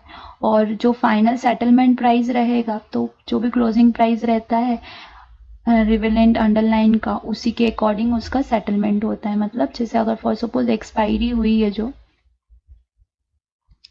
तो एक्सपायरी वाले दिन क्या होता है, जो भी स्पॉट प्राइस रहेगा उस पे सेटलमेंट होता है, स्पॉट प्राइस पे सेटलमेंट होता है। मतलब स्पॉट प्राइस जो रहती है वो इक्विवेलेंट फ्यूचर प्राइस के हो जाती है, इक्वल हो जाती है। तो सेटलमेंट स्पॉट प्राइस पे होता है, ओके। देन एलिजिबिलिटी क्राइटेरिया है स्टॉक्स के लिए। तो स्टॉक्स के लिए एलिजिबिलिटी क्राइटेरिया क्या है, फ्यूचर एंड ऑप्शन में अगर लिस्ट होना है किसी भी स्टॉक को तो उसके लिए एलिजिबिलिटी क्राइटेरिया ये होता है कि 500 करोड़ का उनका मार्केट कैप होना चाहिए। ठीक है, अगर 500 करोड़ का मार्केट कैप है या मार्केट वाइड पोजीशन लिमिट मतलब 500 करोड़ तक पे उसकी पोजीशन जाती है शेयर्स की, तो देन ओनली वो स्टॉक फ्यूचर में लिस्ट हो सकता है। और ये जो टॉप 500 स्टॉक्स हैं उन्हीं में से सिलेक्शन होता है फ्यूचर एंड ऑप्शन के स्टॉक के लिए। अभी अराउंड आई थिंक 156 या 145 स्टॉक्स जो हैं वो F&O में लिस्ट है। ठीक है, ओनली 5000, 6000 या 11000 स्टॉक्स में से सिर्फ 156 स्टॉक जो हैं वो लिस्टेड है। और एवरेज जो डेली डिलीवरी मतलब लोग जो कैश में जो परचेस करते हैं, बाय करके होल्ड करते हैं, तो वो जो एवरेज वैल्यू होना चाहिए वो 10 करोड़ रुपीस का होना चाहिए, 10 करोड़ से बिलो का नहीं होना चाहिए। और ये रोलिंग बेसिस मतलब क्या होता है, एवरी 6 मंथ की साइकिल में, प्रीवियस 6 मंथ की साइकिल में, और यहाँ पे एवरी मंथ की साइकिल में ये चेक किया जाता है। ओके, तो इस क्राइटेरिया पे स्टॉक्स को एंटर किया जाता है F&O में। देन इंडेक्स का क्या क्राइटेरिया होता है, तो इंडेक्स का ये क्राइटेरिया होता है कि अराउंड मतलब जो डेरिवेटिव्स एलिजिबिलिटी होती है वो 80% होनी चाहिए, मतलब जितने भी स्टॉक्स इंडेक्स के अंदर में है, जैसे कि निफ्टी 50 है। ठीक है, तो निफ्टी 50 के सारे स्टॉक F&O में लिस्टेड हैं। अगर फॉर सपोज आपका अगर 80% लाइक 10 शेयर्स हैं, ठीक है, तो 8 शेयर्स जो हैं, 8 स्टॉक्स जो हैं इंडेक्स के, वो F&O में होना चाहिए। अगर ओनली 7 स्टॉक्स हैं F&O में, ठीक है, तो जो भी पर्टिकुलर इंडेक्स रहेगा वो F&O में लिस्ट नहीं हो सकता है। तो मिनिमम 80% स्टॉक जो है वो F&O में आपकी लिस्ट होना चाहिए, तो देन ओनली इंडेक्स जो है वो F&O में आ सकता है। इसलिए सिर्फ 3 ही जो इंडेक्स है वो F&O में है, लाइक बैंक निफ्टी के भी ऑल 12 बैंक्स F&O में है, निफ्टी 50 की भी 50 कंपनीज F&O में है, और निफ्टी IT उसकी भी ऑल आई थिंक 20 का है, तो वो सारी कंपनीज जो हैं F&O में है। ठीक है, तो ये क्राइटेरिया होता है इंडेक्स का F&O में लिस्ट होने के लिए। और then adjustment for corporate action. अभी क्या होता है कि कोई भी अगर कॉर्पोरेट एक्शन हुई है तो स्टॉक पे क्या एडजस्टमेंट आता है उसका। फॉर सपोज अगर बोनस हुआ है ना, तो बोनस नॉर्मली होता है A/B में, मतलब फॉर सपोज कोई भी शेयर है वो 1/1 का बोनस दे रही है, मतलब अगर आपके पास में 100 क्वांटिटी है तो आफ्टर बोनस आपके पास में 1/1 का, मतलब हर एक क्वांटिटी पे आपको एक क्वांटिटी मिलेगी, तो आफ्टर बोनस आपके पास में उसके कितने शेयर्स हो जाएंगे, 200 हो जाएंगे। तो फ्यूचर पे इसका क्या इम्पैक्ट पड़ता है, तो फ्यूचर पे जो मार्केट लॉट रहता है, ठीक है, अगर मार्केट लॉट 1000 का है तो आफ्टर बोनस वो मार्केट लॉट कितना हो जाएगा, 2000 का हो जाएगा। और जो प्राइस रहेगा फ्यूचर का price, for suppose future price चल रहा है 500 रुपीज, ठीक है, तो आफ्टर बोनस ये जो 500 रुपीज है ये हाफ हो जाएगा, 250 रुपीज हो जाएगा। तो अगर फॉर सपोज आपने पोजीशन ले रखी है 500 रुपीज 500 रुपीज पे 1000 क्वांटिटी की, तो आफ्टर बोनस आपके पास पोजीशन क्या हो जाएगी, 2000 क्वांटिटी हो जाएगी 250 के रुपीस के अकॉर्डिंग। ठीक है, और फिर ये अप एंड डाउन यहाँ से जितना भी जाता है तो वो आपका प्लस या माइनस होगा। तो नॉर्मली जो कॉर्पोरेट एक्शन होती हैं वो बोनस होता है, दैट मीन्स एक आपको शेयर्स पे शेयर्स मिलते हैं। राइट होता है, राइट्स मतलब क्या होता है कि कंपनी क्या करती है, लोअर प्राइस पे आपको शेयर्स परचेज करने के लिए देती है, सिर्फ स्टॉक होल्डर्स को, मतलब जिनके पास ऑलरेडी शेयर्स हैं उनको। मर्जर एंड डीमर्जर, कोई भी दो कंपनी आपस में मिक्स हो जाती हैं या फिर एक कंपनी में से एक और कंपनी एग्जिट हो जाती है, डीलिस्ट हो, मतलब बाहर हो जाती है, तो उसको डीमर्जर बोलते हैं। एमलगेशन भी सिमिलर मर्जर एंड डीमर्जर की तरह ही होता है। देन स्प्लिट, तो स्प्लिट जो होता है मतलब कोई भी एक शेयर है तो उसकी फेस वैल्यू अगर सेम बोनस की तरह ही होता है, बट बोनस पे फेस वैल्यू पे कोई इम्पैक्ट नहीं पड़ता है, बट स्प्लिट पे फेस वैल्यू पे अगर फॉर सपोज स्प्लिट हो रहा है 1/1 का, ठीक है, तो ये जो फेस वैल्यू है 1/1, मतलब आप जो रेशियो है इसका उसको डिवाइड कर दीजिए फेस वैल्यू से, तो फेस वैल्यू कितनी हो जाएगी, 5 रुपए की हो जाएगी। और जो शेयर्स हैं, अगर 100 शेयर्स हैं तो वो कितने शेयर्स हो जाएंगे, 200 शेयर्स हो जाएंगे। अगर अभी यही 3 फॉर सपोज 3:1 की ले लेते, 3:1 का अगर यहाँ पे स्प्लिट होता, ठीक है, तो एडजस्टमेंट फैक्टर यहाँ पे कितना आ जाता, 10/4 का एडजस्टमेंट फैक्टर आ जाता, या 10/3 का एडजस्टमेंट, 10/4 का एडजस्टमेंट फैक्टर आ जाता। ठीक है, तो इस तरीके से ये इम्पैक्ट करता है फ्यूचर के प्राइसिंग पे। तो यहाँ से ज़्यादा क्वेश्चन नहीं आता है, नॉर्मली एक बोनस वाला कभी आया तो आ गया, अदरवाइज नहीं आता है। देन ये सब तो वारंट्स वगैरह तो नहीं आते हैं। देन डिविडेंड्स, तो डिविडेंड जितना प्राइसिंग आता है, तो जितना स्पॉट पे प्राइस ब्रेक होगा उतना फ्यूचर में भी प्राइस जो है F&O में भी उसके प्राइस में एडजस्टमेंट हो जाता है। ओके, देन पोजीशंस लिमिट, तो trading member wise position limit मतलब जब हम स्टॉक एक्सचेंज पे कोई भी पोजीशंस लेते हैं तो हर ट्रेडिंग मेंबर की एक अपर लिमिट होती है कि आप 100 करोड़ की ही पोजीशन बना सकते हो या आप 200 करोड़ की ही पोजीशन बना सकते हो। मतलब आपके जितने भी यूजर्स हैं तो सब मिलके इतना ही पोजीशन क्रिएट कर सकते हैं। इसी तरीके से क्लाइंट लेवल पे भी पोजीशन होता है, मतलब कि क्लाइंट जो है, एक पर्टिकुलर क्लाइंट कितना मैक्सिमम पोजीशन बिल्ड कर सकता है अपने अकाउंट में। और मार्केट वाइड पोजीशन लिमिट भी होती है। तो लाइक इसको हम पढ़ते हैं next.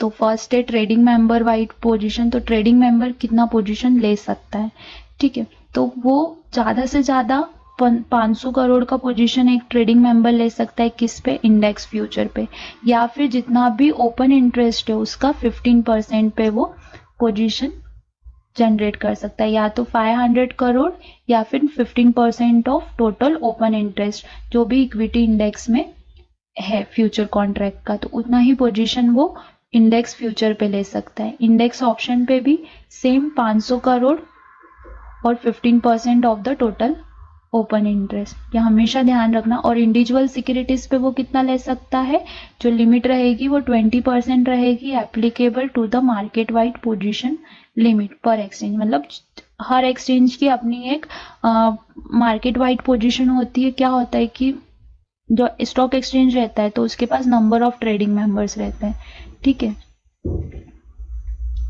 Number of trading members रहते हैं। अब फॉर सपोज इनके पास से 100 क्वांटिटी बाय हुई है और 500 क्वांटिटी सेल हुई है, इनके पास से 200 क्वांटिटी बाय हुई है और 300 क्वांटिटी सेल हुई है, और इनके पास से 300 क्वांटिटी बाय हुई है, ठीक है, और 200 क्वांटिटी सेल हुई है। तो जब हम यहाँ पे टोटल करेंगे, फॉर सपोज अगर बाय क्वांटिटीज टोटल करते हैं तो कितना हो जाता है, 600 क्वांटिटी, और अगर सेल क्वांटिटी टोटल करते हैं तो कितना हो जाता है, 1000 क्वांटिटी। अब 4000 क्वांटिटी ये आप कहाँ से सेटलमेंट करोगे, तो इस चीज को मेंटेन करने के लिए market wide position limit exchange provide करता है, तो उतना ही पोजीशन कोई भी ब्रोकर ले सकते हैं। तो हर एक ब्रोकर को एक लिमिट दी जाती है और उतने लिमिट पे ही उस ब्रोकर को पोजीशन बनानी रहती है।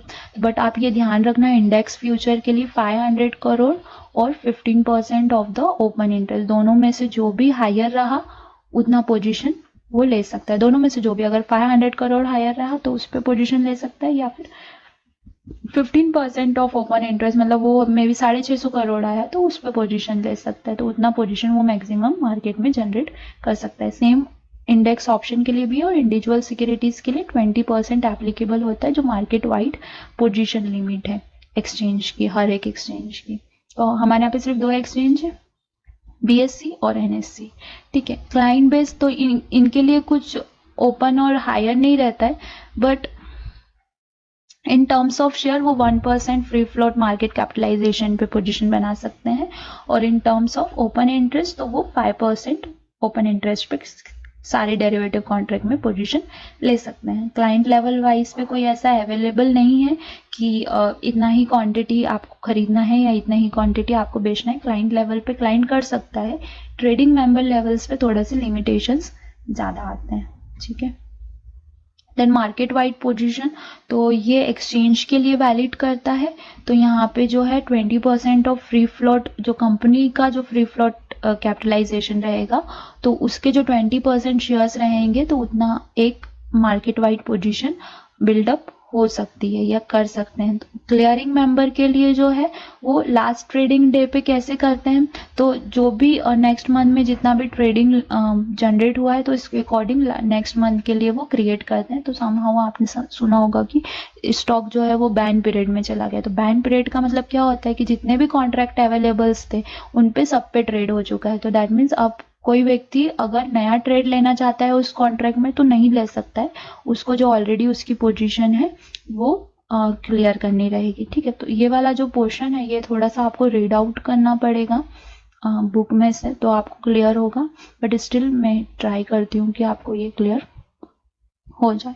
नॉर्मली ट्रेडिंग मेंबर के लेवल वाला जो था 500 करोड़ और 15%, और वहीं से ही क्वेश्चन आता है, यहाँ से बहुत रेयर क्वेश्चन आते हैं। ठीक है, देन मार्केट से रिलेटेड हमको ट्रेंड कैसे पता लगेगा। ठीक है, तो पॉजिटिव ट्रेंड कैसे पता लगता है, जो टॉप गेनर्स हैं फ्यूचर मार्केट के तो वो पॉजिटिव ट्रेंड बताते हैं कि आज के टॉप गेनर्स कौन कौन से हैं, मतलब सबसे ज़्यादा हाईएस्ट प्लस साइड में मूवमेंट कौन कौन से स्टॉक में दिया है। देन नेगेटिव ट्रेंड, तो जो टॉप लूजर्स होते हैं तो वो बताते हैं अगर मैक्सिमम स्टॉक टॉप लूजर में है, नेगेटिव डायरेक्शन में, तो that means market negative trend में। देन फ्यूचर ओआई गेनर्स मतलब ओपन इंटरेस्ट गेनर, मतलब सब कौन सा ऐसा फ्यूचर कॉन्ट्रैक्ट है जिसमें सबसे ज़्यादा ओपन इंटरेस्ट जनरेट हुआ है। और ओआई लूजर मतलब ऐसा कौन सा फ्यूचर कॉन्ट्रैक्ट है जिसमें सबसे कम ओपन इंटरेस्ट जनरेट हुआ है। एक्टिव कॉल्स मतलब एक्टिव कॉल मतलब जहाँ पे हाई ट्रेडिंग वॉल्यूम जनरेट हुआ है कॉल्स पे, ऑप्शन की बात हो रही है। और इसी तरीके से सिमिलरली एक्टिव पुट्स मतलब कहाँ पे हाई ट्रेडिंग वॉल्यूम जनरेट हुआ है पुट पे। और पुट एंड कॉल रेशो क्या होता है, जो टोटल ओपन इंटरेस्ट होता है, जैसे टोटल ओपन इंटरेस्ट जो है पुट का और टोटल ओपन इंटरेस्ट जो है कॉल्स का ऑल स्ट्राइक प्राइस के लिए, तो उसको पुट एंड कॉल रेशो बोला जाता है। अगर फॉर सपोज ये 1 है दैट मीन्स न्यूट्रल है मार्केट, है ना। अगर ये हायर देन 1 है, ठीक है, मतलब मार्केट जो है वो अप साइड मूवमेंट में है। और अगर लोअर देन 1 है that means market negative zone में है।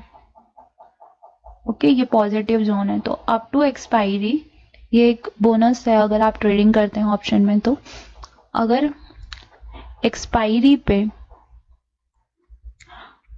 हायर है 1 से तो दैट मीन्स मार्केट जो है वो नेगेटिव जाने वाला है। क्यों? क्योंकि ये अपने आप को न्यूट्रल करने के लिए ट्राई करेगा।